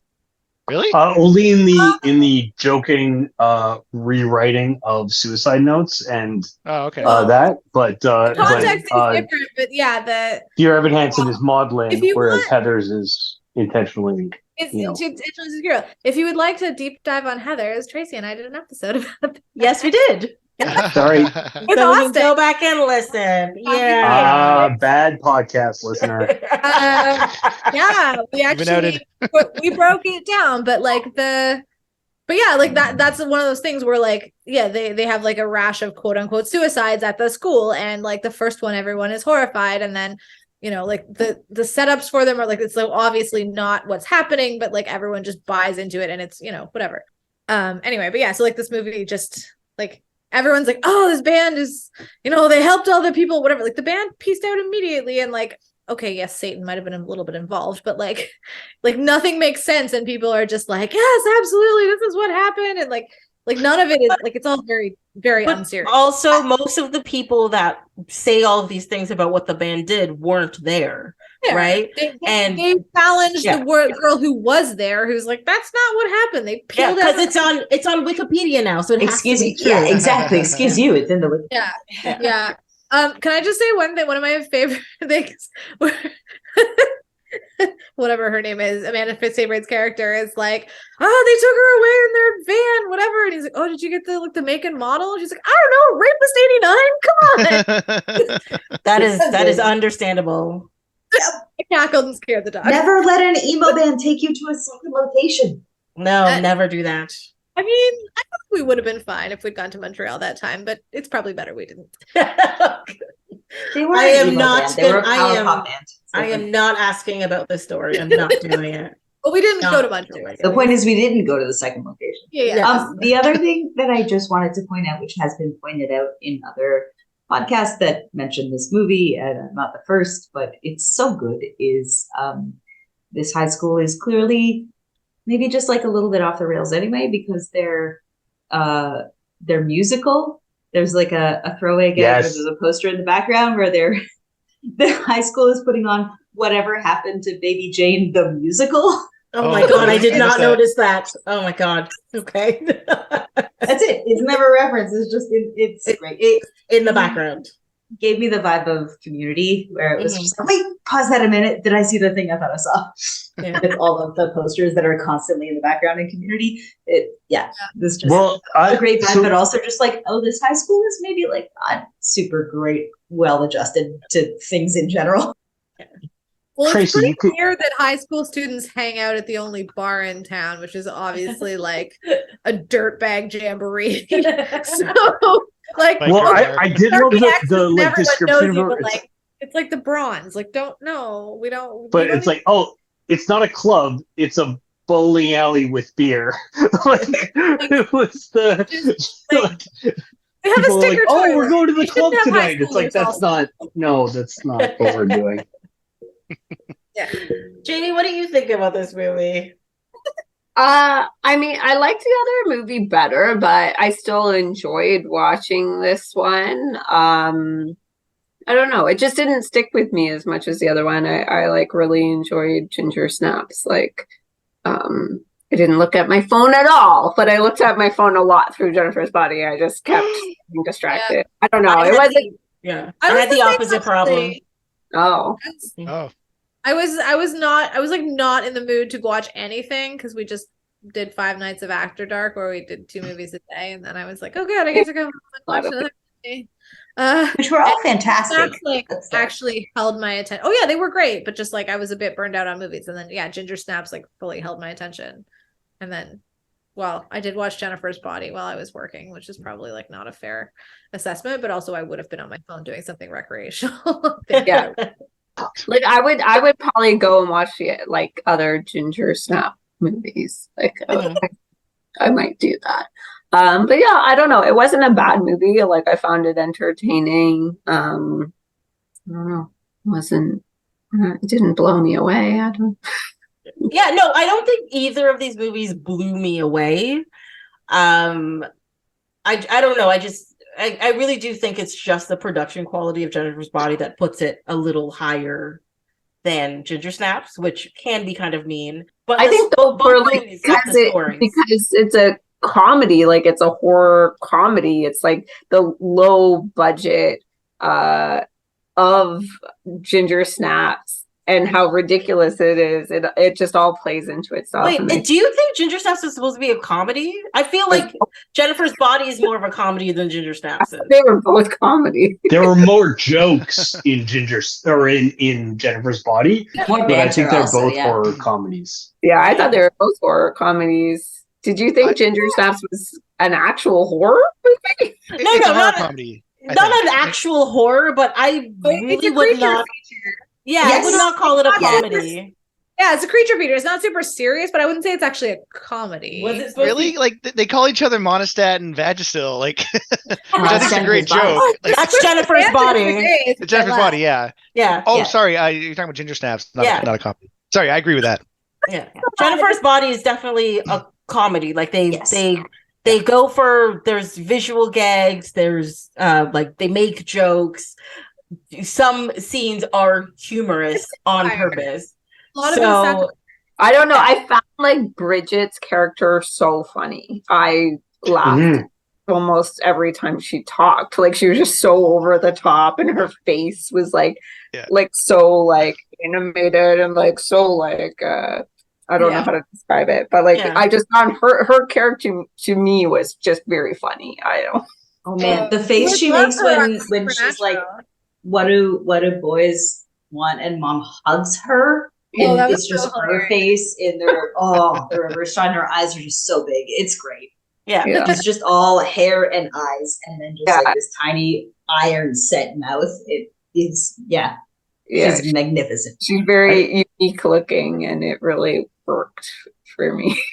As somebody who has kind of a rubber face, I have always envied the person who has the ability to just be like more deadpan, like Emily Perkins' delivery of the, and I was just like immediately a teenager again, just like, why can't I just like keep my face relatively cool like she can? Except watching it again with the benefit of being an adult, it's like I now see that she also can't keep her face relatively cool. But like I would have, Yeah. I understand what's happening here, but I have a question to Tracy. So like you mentioned Jennifer's Body was actually on your list on your DVD collection and didn't get to it, but like why did you include Ginger Snaps? Because I thought they were amazingly paired, the two of them, both about two women who have a relationship that is being broken apart and things like that. Like they were very thematically nice. I wanted to do Jennifer's Body and I needed another movie to go with it, and I was like, you know what would be perfect? Ginger Snaps, because Yeah. I knew Good pairing. the themes of both of the movies, and I was It like, kicked ass. this is two things that will definitely go together. The stories and the themes and the relationships are all very similar in both of the movies. They go in different directions, and the causes of them are different, but it's all they seem to come from relatively the same place, if you know what I mean. I think I absolutely do, and I think I appreciated that. Like that was part of the thing. I also, like Alex and Leah was at After Dark, and so I've just come back from watching 10 horror movies in a row across 5 nights. And then I watched these two movies, and for the first time for both of them for me, and I was like, damn, I'm so glad that they're paired together. What a good choice Tracy has made to like pair them together, because they were so thematically relevant. So anyway, I was just curious about that. That was great. No, it's like Ginger Snaps is one of those movies. You know me, I'm not a huge fan of horror movies in the first place, right? So I don't own a lot of them. I don't actively watch a lot of them. There has to be something slightly different about the movies, or funny, or there has to be like a twist or something in there. You like horror sci-fi though. Horror sci-fi or like horror comedy, what is it? Tucker and Dale versus Evil, like cabin in the woods, that kind of those thing. next year. Maybe we could do that, yeah. But like it's stuff like that I like. But you give me like straight horror, and I'm like, I'm good. I'm gonna go. Like this is not, or like pure like torture, like things like Saw and all that kind of stuff. No, I am gonna walk away from all those things. I need like a reason to go for people and all this. I don't want blood. I don't want just random jump scares for no reason. I need like a good story and some lighthearted bits for me to be like, I like these characters. I hope nothing happens to them, and then something happens to them or something. Whatever. Well, and Jennifer's Body, like, even I know it wasn't well received when it first came out, but like it is definitely different. So that totally makes sense. I saw that the writer, if I've got my facts correct, Diablo Cody. Right, but she wrote it before Juno, but it got greenlit after Juno because Juno did so good. Yeah. So they were like, "Oh, okay, I guess we'll give money to your other project." But if I've got that if I do have my facts correct there, which I think so, but it's just like clearly there was a whimsicalness and like offbeatness that they were willing to give some rope to allow them to do something weird. Honestly, I think the movie has the same problem a lot of female-led movies have right now, especially as long as it's not like a drama where it's like, oh, a woman's dying for some reason. I don't know. Those always get greenlit for Oscars or whatever. But like, they're having this argument with like superhero movies, or they're having this argument with like TV comedies, where you're like, for a long time, a lot of companies didn't want like to produce content that was like, it's all women, it's women-led, it's about the women, it's not about the men, it's not going to make money if it's not about the men, and I think that's what this movie suffered from, as well as movies continue to suffer from, is that all of these like corporations are like, the movie's not going to make money because it's only about women, the men aren't interesting, they're not developed, so who wants to watch a bunch of chicks run around, right? So they don't make it. But she made a movie where there was a male character and a female character. Yes, the focus on the female, but the male characters had growth and had purpose and whatever. Absolutely. She was allowed to be made. And so then she like, no, now I'm going to make my chick movie. This is the ladies movie. And she got to make it made. And it had, and I believe at that time, it had the same problem movies have right now, is that they're like, who wants to watch a bunch of like bimbos run around? Like, this is stupid. And I think that's what specifically I totally agree with you in general, but like now specifically, Barbie is like crushing it 10 times over. So I think at this exact moment, those studio assholes who are true.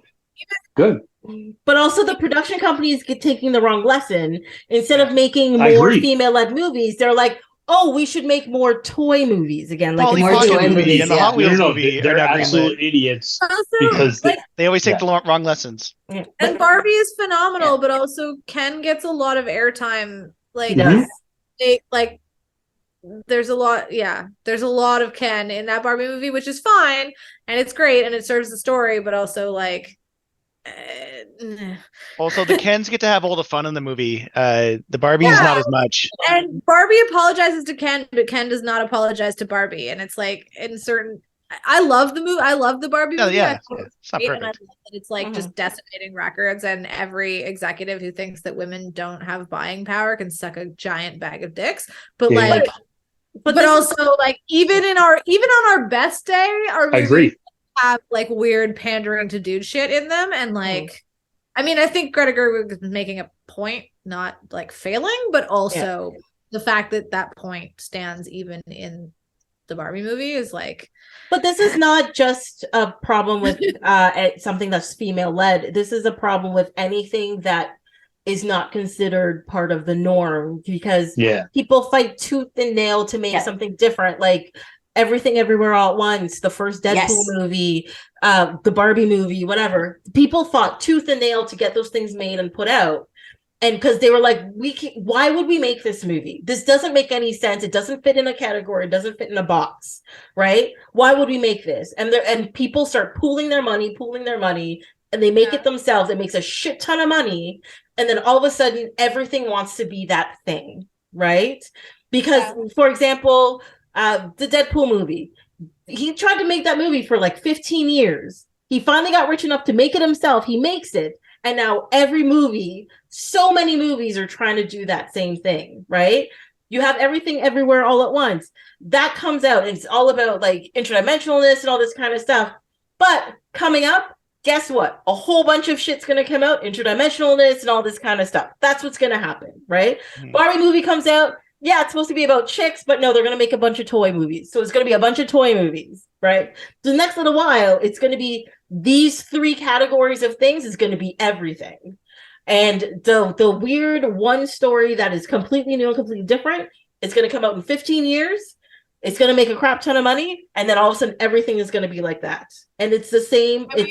The same cycle. That's why you got to come to After Dark with us. We see a bunch of tiny. I was also like, not to pin this podcast in time too much, but like in light of the director's strike and the SAG strike, like it's more clear in this moment than it has been ever, even though like we all knew, but like it has been like very aggressively like headline clear that the like studio system is extraordinarily broken, and like creative content succeeds against all odds, even though it's out there, right? Like there are hundreds of scripts that are amazing. There are like gazillions of people who would make unbelievable content, but you have to be in the kind of situation that Diablo Cody experienced, where she like somehow squeaked through with a crazy movie that got a lot of attention, and then they were like, well, I guess you can make your like garbage lady horror movie or whatever. And like sort of, they didn't even, and then marketed it like, oh, Megan Fox is hot, you should see this movie, instead of like, hey ladies, this movie is probably going to be like really satisfying to you in your soul, because every time someone's rude to her, she just like rips their appendix out. You know? Well, really, nobody's rude to her in this movie. She just she actively goes out and is like, I'm gonna eat all of trailer. you. Yeah, too hot. I mean, they've all been staring at her whole adolescence, so I'm gonna say whatever, doesn't matter. Yeah, but like, for example, the football player. Hold on. But you made a comment, but like if you think about, for example, the football player, sure, he's a creepy football player. He's probably like a jerk at some point in time, but he's out in a field bothering nobody by himself, crying about his dead friends. No, I'm not saying she's not. And she goes out there. Oh, she's horrible. Yeah, she was always horrible. But also, I think we talked about that. The victims do not earn their death in the way that they would in like a mid-aughts. Yeah, the poor exchange student. Oh my god. Yes. Yeah, I forgot about that he's the line. Oh, that was very awful. No, okay, that's very awful. And he's just a med from India or something? Yeah. Let me rephrase that. Let me walk that back and say, not that people are rude to her, but like, just this is a movie where no lady is like, The main lady is never in danger from the creepy dudes. Or any dudes. The dudes are in danger from the lady, which is its own sort of satisfaction. Right? Well, Like there's in the abandoned house, it's not a girl running up the stairs when she should be running out the front door. and both movies are not like a false morality tale, or even like a fake morality tale about like, oh, Jason's mom doesn't believe that teenage sex should happen and therefore murders teenagers who are having sex. Like even if you're not buying that as like the morality of the filmmakers, that's the morality of the slasher. Whereas the like there is no real morality in either of them. There is no judgment on the victims. Where like even if they are being punished overly, which often happens in slasher movies, but it's like it's not even that. It's literally just they are the victims. They're the ones who are saddest. They're the ones who are like, oh, you don't have any family here. You just have a boss, like a host family, and they don't know you're alive, right? Oh, that makes you a nice, easy victim to take advantage of without, you're vulnerable. Same with this, the football player is popular and excited, but because he is in such grief, he becomes able to be victimized by somebody who is like not, experiencing the same kind of tragedy as everybody else in the town is from the burning and stampede of the thing. I think that's cool. I do have one question about that scene with the football player when they go into the forest, and for some reason she's a Disney princess and all the animals come to watch the carnage. Like they didn't make a reference to other like I know she is becoming animalistic because of her nature or whatever, but why? I just didn't understand why. In Ginger Snaps, the dogs are upset because they're like, what is this weird human-animal hybrid horror story that I'm looking at? Mm-hmm. Yeah, in Jennifer's Body, like the rats come, like there's like a bunny, there's like a couple of raccoons, also thirsty woodland creatures. Like all of the creatures you'd think would be like, what is this unnatural horror show? And then just like peace out at speed, but instead they're just like, hey, what's happening here? We're here to watch. Like, what's happening here? Oh dear. Whoops. I mean, is it possible that they like the male character whose name I can't remember? Oh, terrible. Craig? But like the quarterback, the animals are kind of drawn to Megan Fox and think she's neat and don't really see what's happening. Oh, actually, yeah, because because when she makes out with, what the hell is the main character's name? I never quite. Needy. Very fun. Yeah. Really? Yes. I thought I was mishearing it. That's why I didn't remember it. No, that's her nickname. Shortened to Needy. That's her nickname. It's like Nikita or some other Anita. Needy? Yeah. Okay. Well, yeah, whatever. So it actually, we do see that Jennifer has like unnatural magnetism when she like lightly touches her for a scene.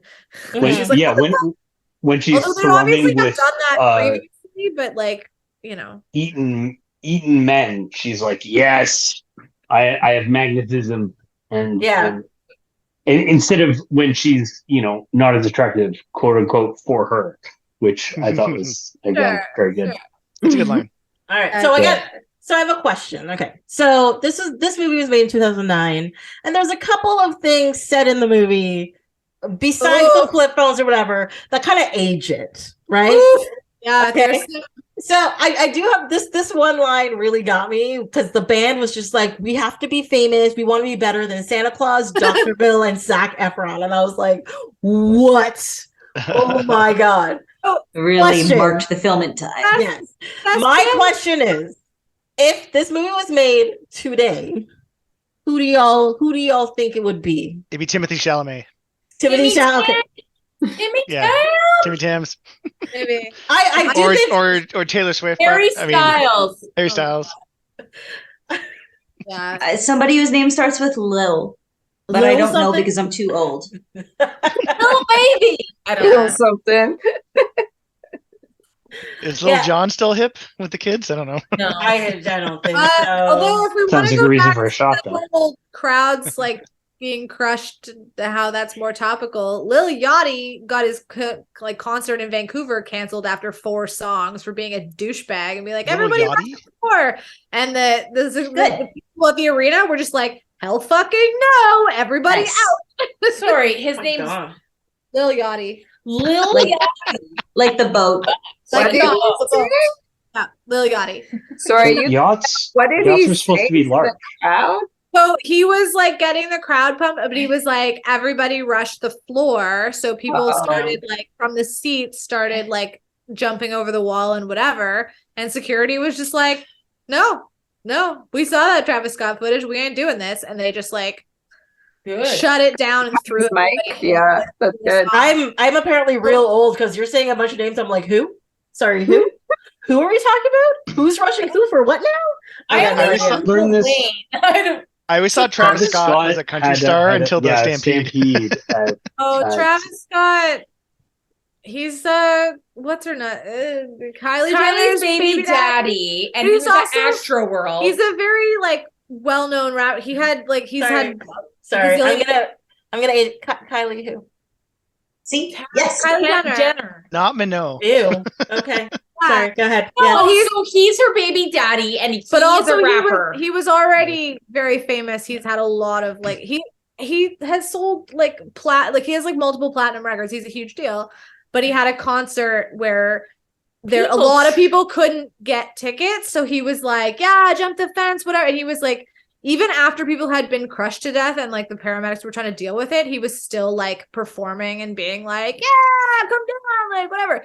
And now Everybody who ran that show is culpable in those deaths. It was That's horrible just all around. reckless. Yeah. the lawsuits have lawsuits. Like there is an entire generation in what was it, Houston or somewhere, that like there's an entire generation of lawyers' kids that are going to college on this mess because he was just like, oh, people are getting crushed to death, whatever, YOLO.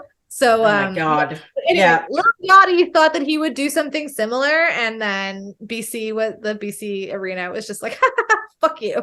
Those are And, people who are reckless with their power. That is unacceptable. And I can't even imagine how much that guy owes to Live Nation or whomever, because like Not enough. whoever is Mhm. yeah.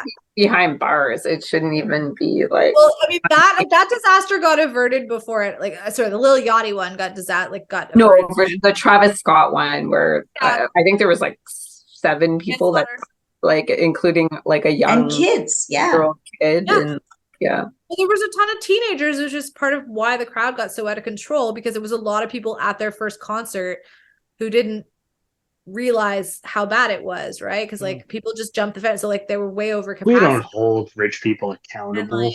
Well, I know we don't. Connected I to mean, a Kardashian. sometimes they hold their money accountable, which like he's gonna lose a lot of money on this, but like anyway, yeah. But no, so now that's like they sort of set a precedent that like Yeah, exactly. He should when people be do this only to as these rich kind of crowds, as like a normal person for having caused that many deaths. I looked it up. It was 10 deaths. garnish It's like his money. Garnish we his were money wildly off until track, he like sorry, has to work sorry. at Best Buy. We got on Lil Yachty. Well, we were talking about how it's like topical that I people know. get crushed to death No, now. let's not talk But about anyway, crushing. Yeah, Whatever. I'm sorry. I brought up a fun can't do topic, that and you guys fucking made it now. depressing. Okay. Well, you wanted to talk about famous people today, and that's a depressing topic. Subject. Yes, it is. I have one more note that we just didn't get to because it just like didn't come up, but Mhm. I Go just ahead. wanted to bring things back around to the surface level, less Mhm. about the crushing to death level, which is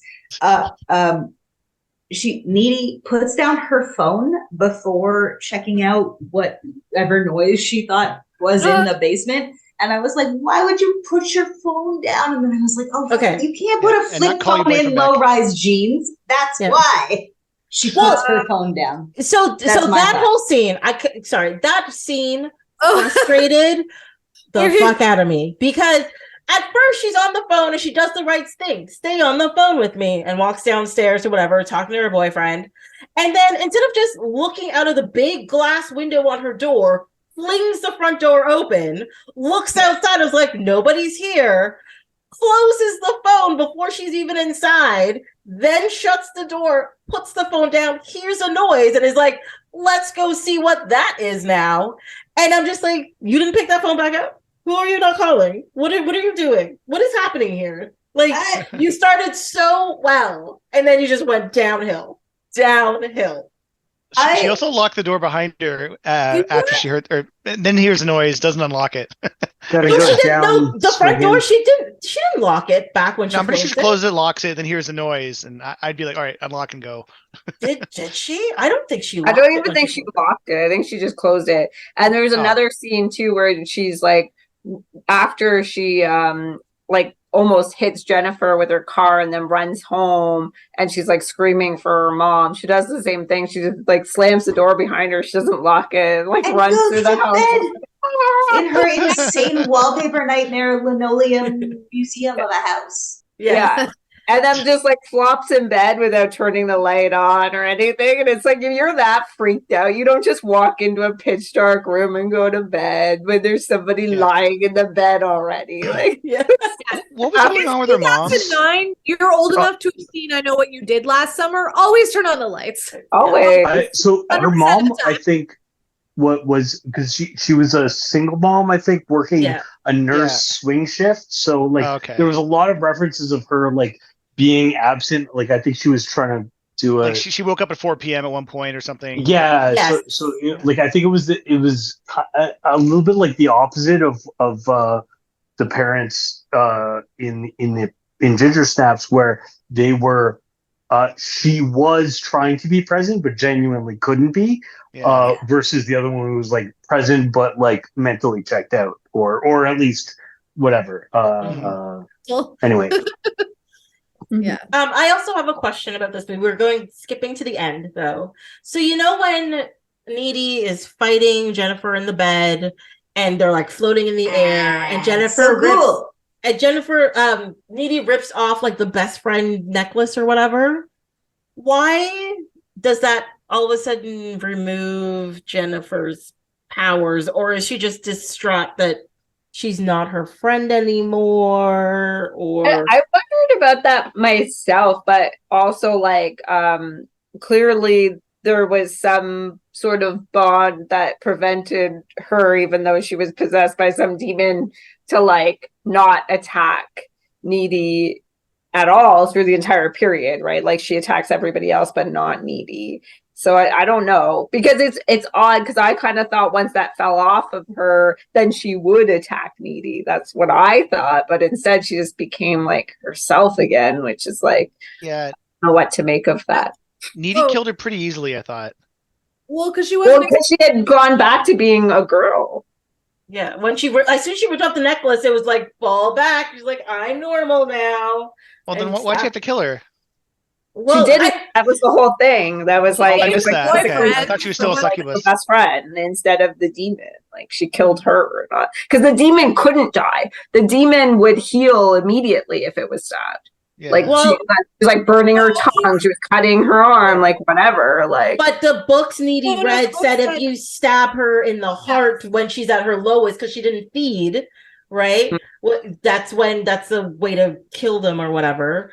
But at the same time, she clearly still had power. She was fighting her off easily, but the necklace broke, and then all of a sudden it was like over, and I was just like, "What?"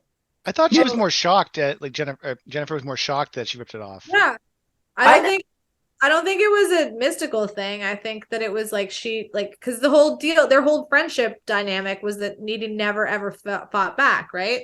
She always just did whatever, and Jennifer didn't attack her because she didn't want to. Like it was always she was always in control. And then when Needy like comes for her with a fucking knife and is just like, fuck you, fuck your necklace, like I am going to kill you. She was very, very startled by it, because like, this is like a lifetime of training that she's suddenly broken through, right? Yeah. I don't think it was breaking through Jennifer's powers. It was like Needy breaking through a pattern of a lifetime and being like, no, I am going to fuck you up. And then Oh, so it's kind of like she broke her heart essentially, and she was like, I just giving up. I mean, That's how I read it. It was. I wouldn't have lasted. I mean, if Needy had been like, oh, are you back? Like she would have ripped her fucking face off, but like it was just like that's one of the thematic just like connections between the two movies. It's like box cutter in a business, right? Yeah. Yeah, but like specifically, they're both about a binary, like a two women relationship where one is aggressively in charge and the other one is kind of submissive, and about the submissive one becoming more asserting themselves and being able to validate themselves outside of the relationship between the two of them. Like instead of just being I'm part of this duality, I am my own person. And so that anyway, that was my reading of the tearing of the necklace? BFF necklace off. Startled her long enough to give her an advantage, basically. Yeah. Mm-hmm. All right, that makes sense. Okay, I just wasn't sure because I was like slow-mo nonsense, and I mean that was just pure theatrics. Yes. Yes. I mean, wasn't sure if that was enjoy also it. part of the unrated extra 5 minutes we got was like extra bouncing. No, that necklace fell for like a moment. I also do have one more question. I'm jumping all the way to it includes the back and the beginning and the end of the movie. So you first meet Needy. She's in this correctional facility for women and whatever. And she's become a kicker. And that woman comes up to her and is like, you need to eat better, more, whatever. And then she just kicks her. Phenomenal kick. Yes. Dick move though. A good dick move. But then you get to the end and then you realize she's part demon and she wanted to float up to get out the window. So that kick at the beginning was purposefully to get in there, or did she kick because she's a kicker, was in there and is like, look, I can float now. I can escape. I don't know. I feel she did that on purpose. Yeah? Okay. I feel like she did it on purpose to get in there. But seemed like everyone was like, holy shit, like, and then she was probably planning on escaping. I think that kick was innate of her escape, but also she started out a kicker because she was like genuinely an innocent person in a very sad situation. Mm-hmm. And then she probably just like lashed out at everybody who touched her for the first year that was happening. And then she like calmed her shit down, started like meditating, started figuring out what powers that she had. And then at that point it was like, it would be easier if I was alone for this. Yeah. And then because this is on this watching the fight about Toast seems like below her notice. So yeah. On this watching, this was the first time I realized I'm like, no, she did that on purpose. It wasn't an escape of convenience. She's like, no, I kicked to get put in here to escape. She already had that reputation and she like harnessed it to make her escape easy. Yeah, it made me feel like kicking in here with you. You're kicking in here with me. Yeah. I really liked the band. What was the fucking band dude who like looked like he had M&Ms in the collar of his jacket that he was like mowing on? I don't know. That whole scene was hilarious to me. I was like, what?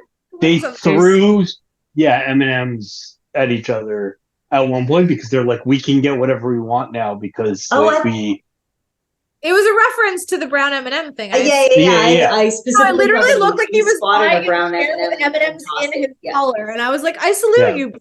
Like, if I'd had M&Ms yesterday, that would have been me. So, like, yes. Anyway, I know I love it. I don't know that whole. I mean, that band deserved it. So I was good. Really glad Brody's a good bad guy. Basis that I didn't know you had feelings. Oh, see, the line I was going to say was when he was explaining what they were doing, and he was just like, yeah, no, like, there are so many of us. We're all so cute. Answer. Yeah. That was fantastic. What was the point of the one guy in the band having so much hesitation during the killing? Like, when he was like stabbing Jennifer, the other guy behind him was like looking away and trying to walk away and stuff. Like, he was so like hesitant. I think Adam Brody talked them all into it.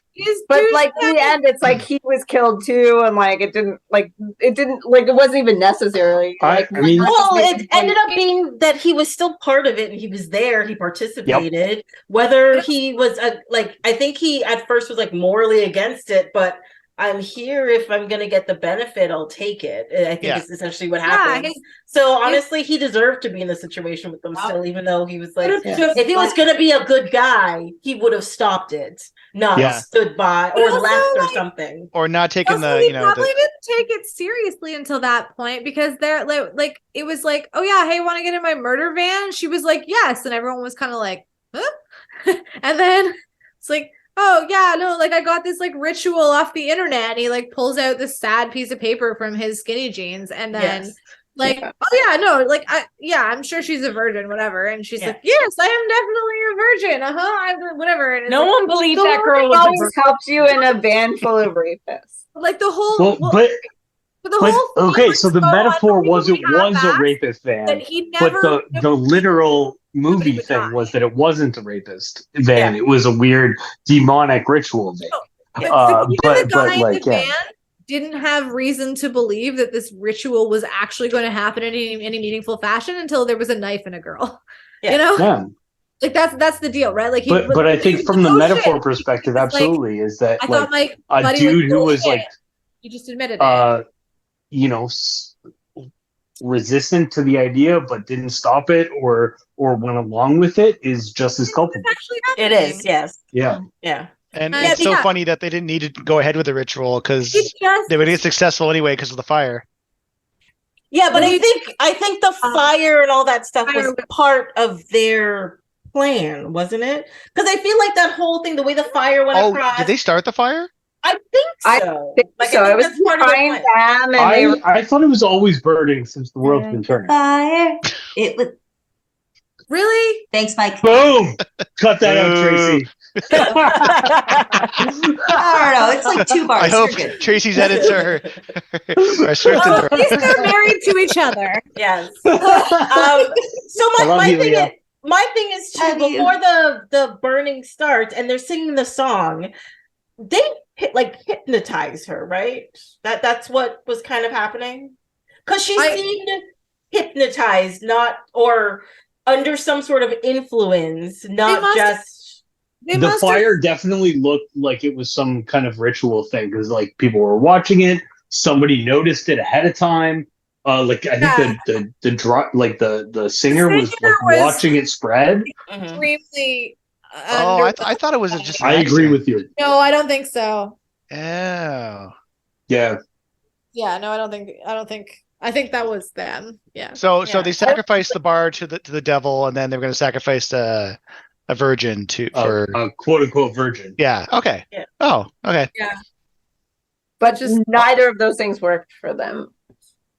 Well, I think they worked together to. But that guy, Temporarily. wait, but the guy in the band Temporarily. is worried about stabbing her. Then, like, they just murdered 10 people. But again, he may not have fully understood he was not that. in Like, charge of the ritual. He might have not realized that was like, because Okay. the singer was looking at it like with some satisfaction, but it did sort of look like an accident. So like it's entirely possible that the band like was like, oh yeah, we're gonna like sort this shit out via Satan, but like didn't know the details. Yeah.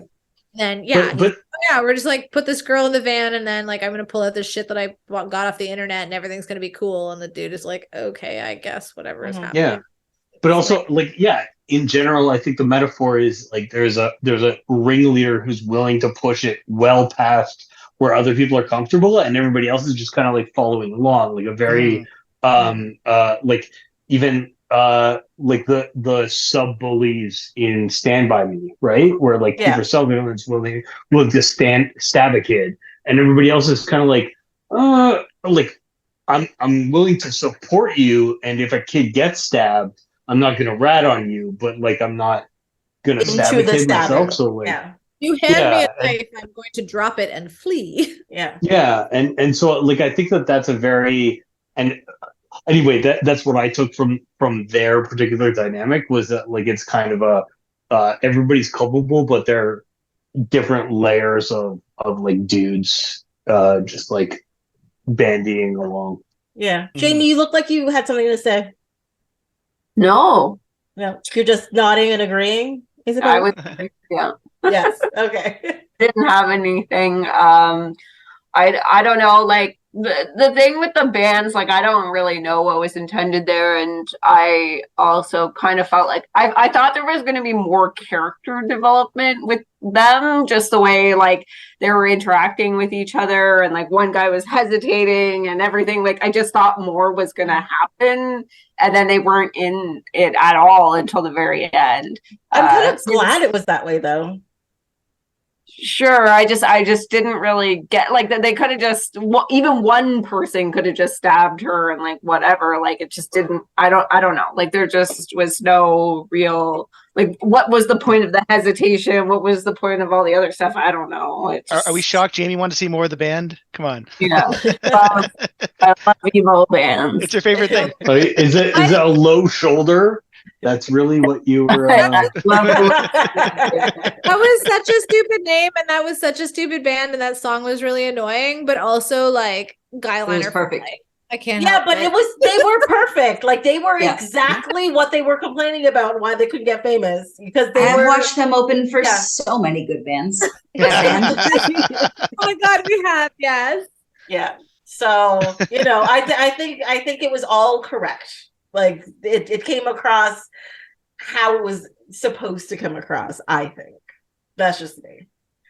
But yeah, no, it was still I think both of these movies were like a thoroughly enjoyable watch. Like they're good, they're definitely good bloody, scary-ish kind of funny movies. Yes. Yeah. Any final thoughts on these, Sean? One thing about Jennifer's body I wish they did more with was the waterfall going to nowhere. Yeah. I wish Except it didn't go to nowhere. Apparently it went to the roadside. To somewhere. Wait, did I miss it? Did it? Yeah, at the very end, the knife comes back. Oh, damn it! And the balls, all the little balls come back, and Jennifer Needy picks up the knife, and that's what she uses to stop. Oh, when she stops at the road and says low shoulder. Yeah. Did you miss that? I totally missed that. It comes out of the waterfall, yeah. Oh, okay. Out of the abyss. Well, there you go. Never mind. Devil's Cauldron? Is that what your town was Kettle. called? Kettle. When you look in the Devil's Kettle, the kettle looks back at you. Devil's What did the Lake. band keep black. calling it? Or what did Adam Brody keep calling it? They Like called it Devil's Lake. Devil. Yeah. That made me laugh every time. He's such a But douche. it also showed how much they didn't even care about it. Yeah. They're just like, I'm in this for the money, so let's get going. Yeah. Also, it was hilarious when he was like, "Oh, I grew up in a town just like this," and like that girl's everything. And just like, you said you were from Brooklyn. Yeah. Oh, We want to connect with our fans, even our fans who live in the shitty parts of America. Which Jamie? This movie was also shot in DC. Yeah. Jamie, any last thoughts? No real last thoughts. I think Ginger Snaps was a comedy. I thought it was funny. I thought, there was just like a lot of little subtle, really funny things about that movie, and I really enjoyed it. And I thought Jennifer's body was also good. I enjoyed it, but I think Ginger Snaps for me was, I don't know, pretty like, I don't know, resonates isn't the right word because it's a werewolf movie, but Okay. You want to tell us something? but just like, I don't know, the brooding teenagers and like how they're trying to be like It resonates with you because you were a brooding teenager in Brampton. Is that what it was? Oh yes. Yeah. And there was just like, I don't know, like the morbid stuff. Like I remember my best friend and I, when we were in school, like we used to lie on the road in like shapes like we were dead bodies, and then we would do the outlines in chalk of each other in the middle of the road for our bodies. I don't know. There was something about this movie that was We just should have met and made friends so much earlier in life. yes, so many things. But anyway, so I liked them both. That's my conclusion, but I liked one more than the other, and I thought they were both funny and I don't know, really entertaining for sure. Cool. Leah, any last thoughts? Okay.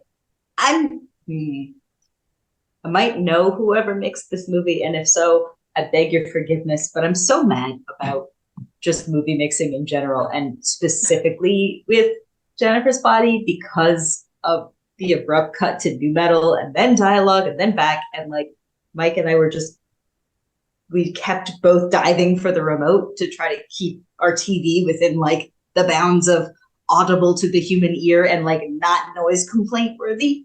Yes. Holy shit, yes. Holy shit, yes. I was specifically watching the afternoon, I was upset because my neighbors were probably upset. Like, good lord. The scene with the just before the football player gets killed, where he is like, his internal torment is expressed by nu metal that is just laughing, and then Megan Fox shows up and Jennifer shows up and it's just like it's like at that point we put on subtitles because we were just like we cannot get the we cannot change the volume quickly enough to because it was actually saying that because it was like worse than a Marvel movie, and that is impressive. Like, yeah.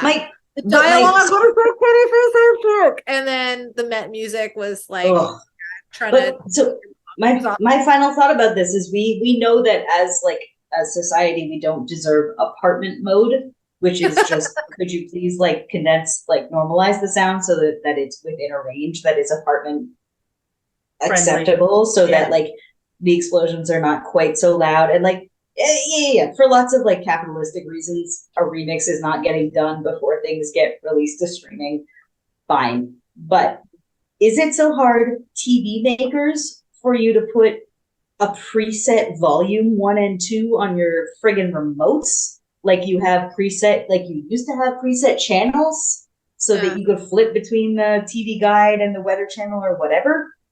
Why are there not preset things on my remote that I can access 170 volume, fast channels all at once?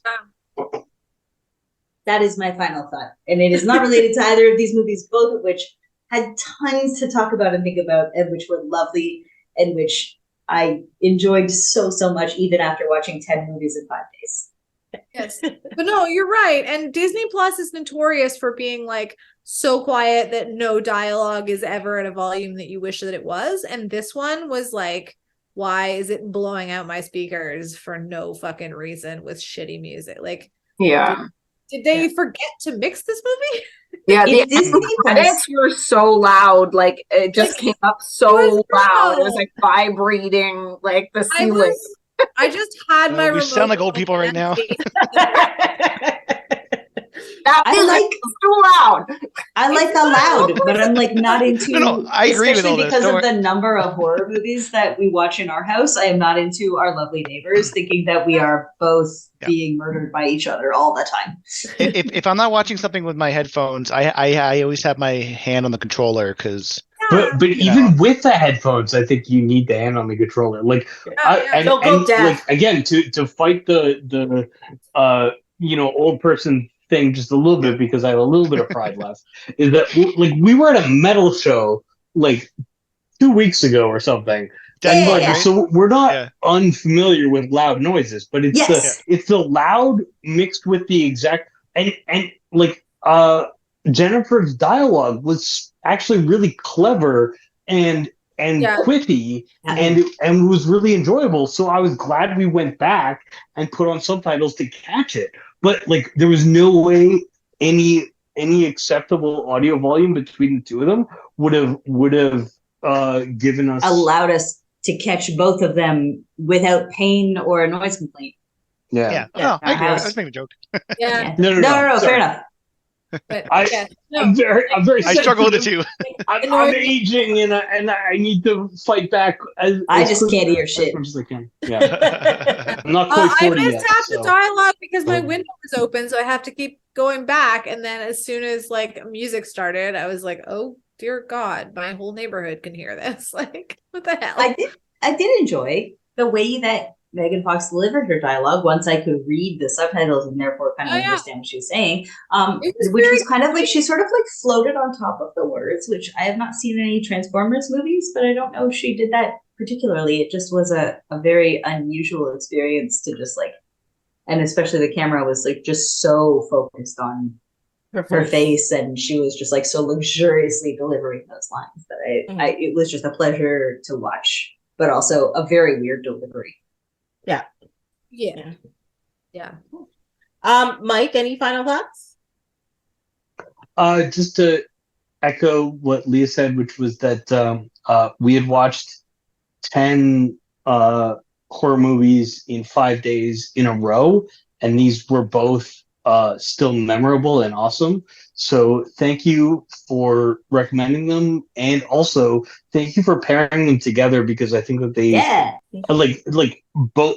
I also prefer Ginger Snaps to Jennifer's Body. I think Jennifer's Body had more interesting things going on, but I think it maybe struggled thematically from my perspective on a couple of things. But seeing the two of them together made both of them better.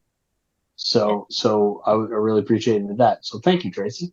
I'm always happy when people enjoy the movies I pick. So yay!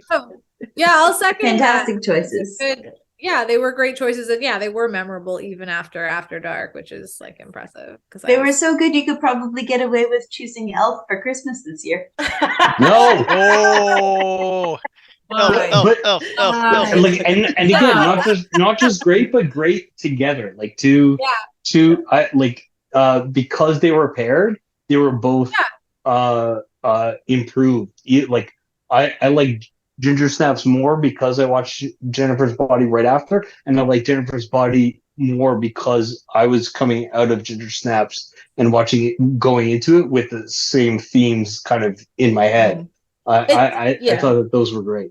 Yeah, and also like just the tones of both of the movies weren't like completely different, so you were kind of like on that same sort of level, you know what I mean? So it worked. Does Jennifer's Body have like a huge like kind of like cult following? It has a bit of a cult following as far as I know. When I Googled Jennifer's Body, the first thing that came up was Jennifer's Body's tattoo. Oh, okay. Yeah. And then you look at that and then people have tattoos of her like in this movie, and I was kind of blown away by that. And maybe I'll get one. I don't know, why not? But or we all why don't we all go to matching to the tattoo parlor. To the tattoo parlor. Yeah. Let's see. Sorry, I just had to Google it immediately. No, I think like it didn't do as well at the box office as anyone would have hoped, especially like given the Diablo Cody thing. But also it kind of built, like it was one of those things like it didn't do that well in the theaters, but then like once it hit streaming, it underperformed and then it overperformed, I think. Yeah, but isn't it the same thing with Juno? Like Juno did not do well in theaters, but critics really liked it, and then it got critics did not like Jennifer's Body, but my understanding, at least from fans did. Sorry, some basic Googling, so I could be absolutely wrong, but was that it had a small following, and then when Me Too started getting traction, it was like, oh, actually, there's a reevaluation of it, and it was the themes of it were not really great for the same, for 2009, which I Googled. It was like Saw 6 and like what's the Eli Roth one with Cabin Fever? Oh, is it Cabin Hostage? Fever 2? No, Cabin Fever 2. Oh, and okay. so it was not a good time to be like a self-aware, we're not in a You're Next or even like It Follows or like any kind of The Final Destination came out the same year. Like we're not talking about like kind of this is a bullshit term, but like the elevated horror movies where it's like, oh, you're allowed to have themes and you're allowed to be metaphorical. It's like I think that they were like, well, but what are you gonna kill them this time with in Saw 6? Yeah. Right. Yeah. So like I think it came out. it was the right movie at the wrong time, maybe. Kind of thing, yeah. And it takes some time for the audiences to catch up, or even just having access to it. And that's the thing that worries people about streaming these days, which is a big thing that they've been complaining about right now, is that movies are being put out on streaming services. If people don't get to it, the streaming services are just taking them down and they'll never be seen by anybody. So the idea of something being a cult classic or a cult favorite down the line, that idea is being lost because there's no way for anybody to see this stuff, you know? So stuff gets taken down faster. Yeah. So because if you're not hearing about something, you don't know to look for it either. You don't know to look for it even, right? So it doesn't build the same following as it used to even kind of find this stuff, right? Yeah, exactly. No, I agree.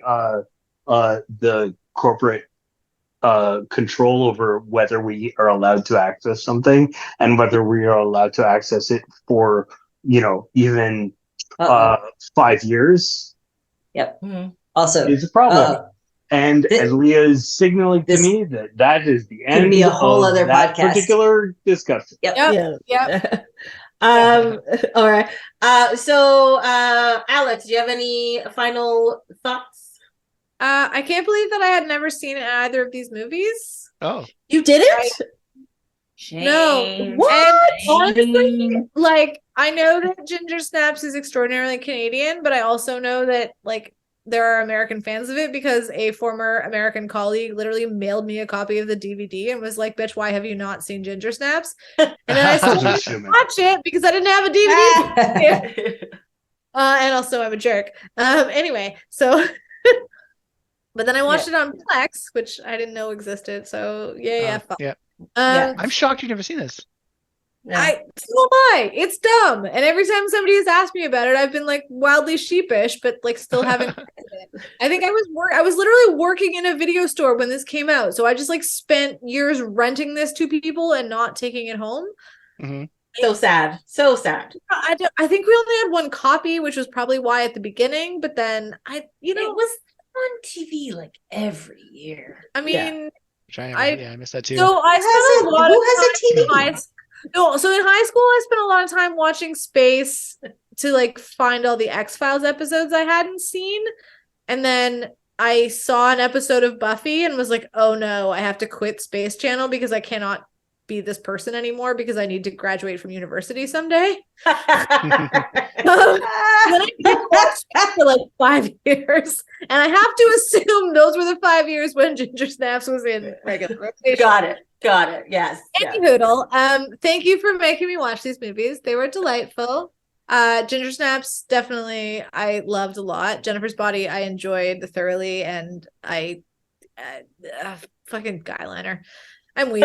Anyway. You're so guyliner. So weak. I was like, I hate these people, but also, oh no, it turns out you don't grow out of the guyliner thing if you're me. I think it's important to recognize those weaknesses so you can address them.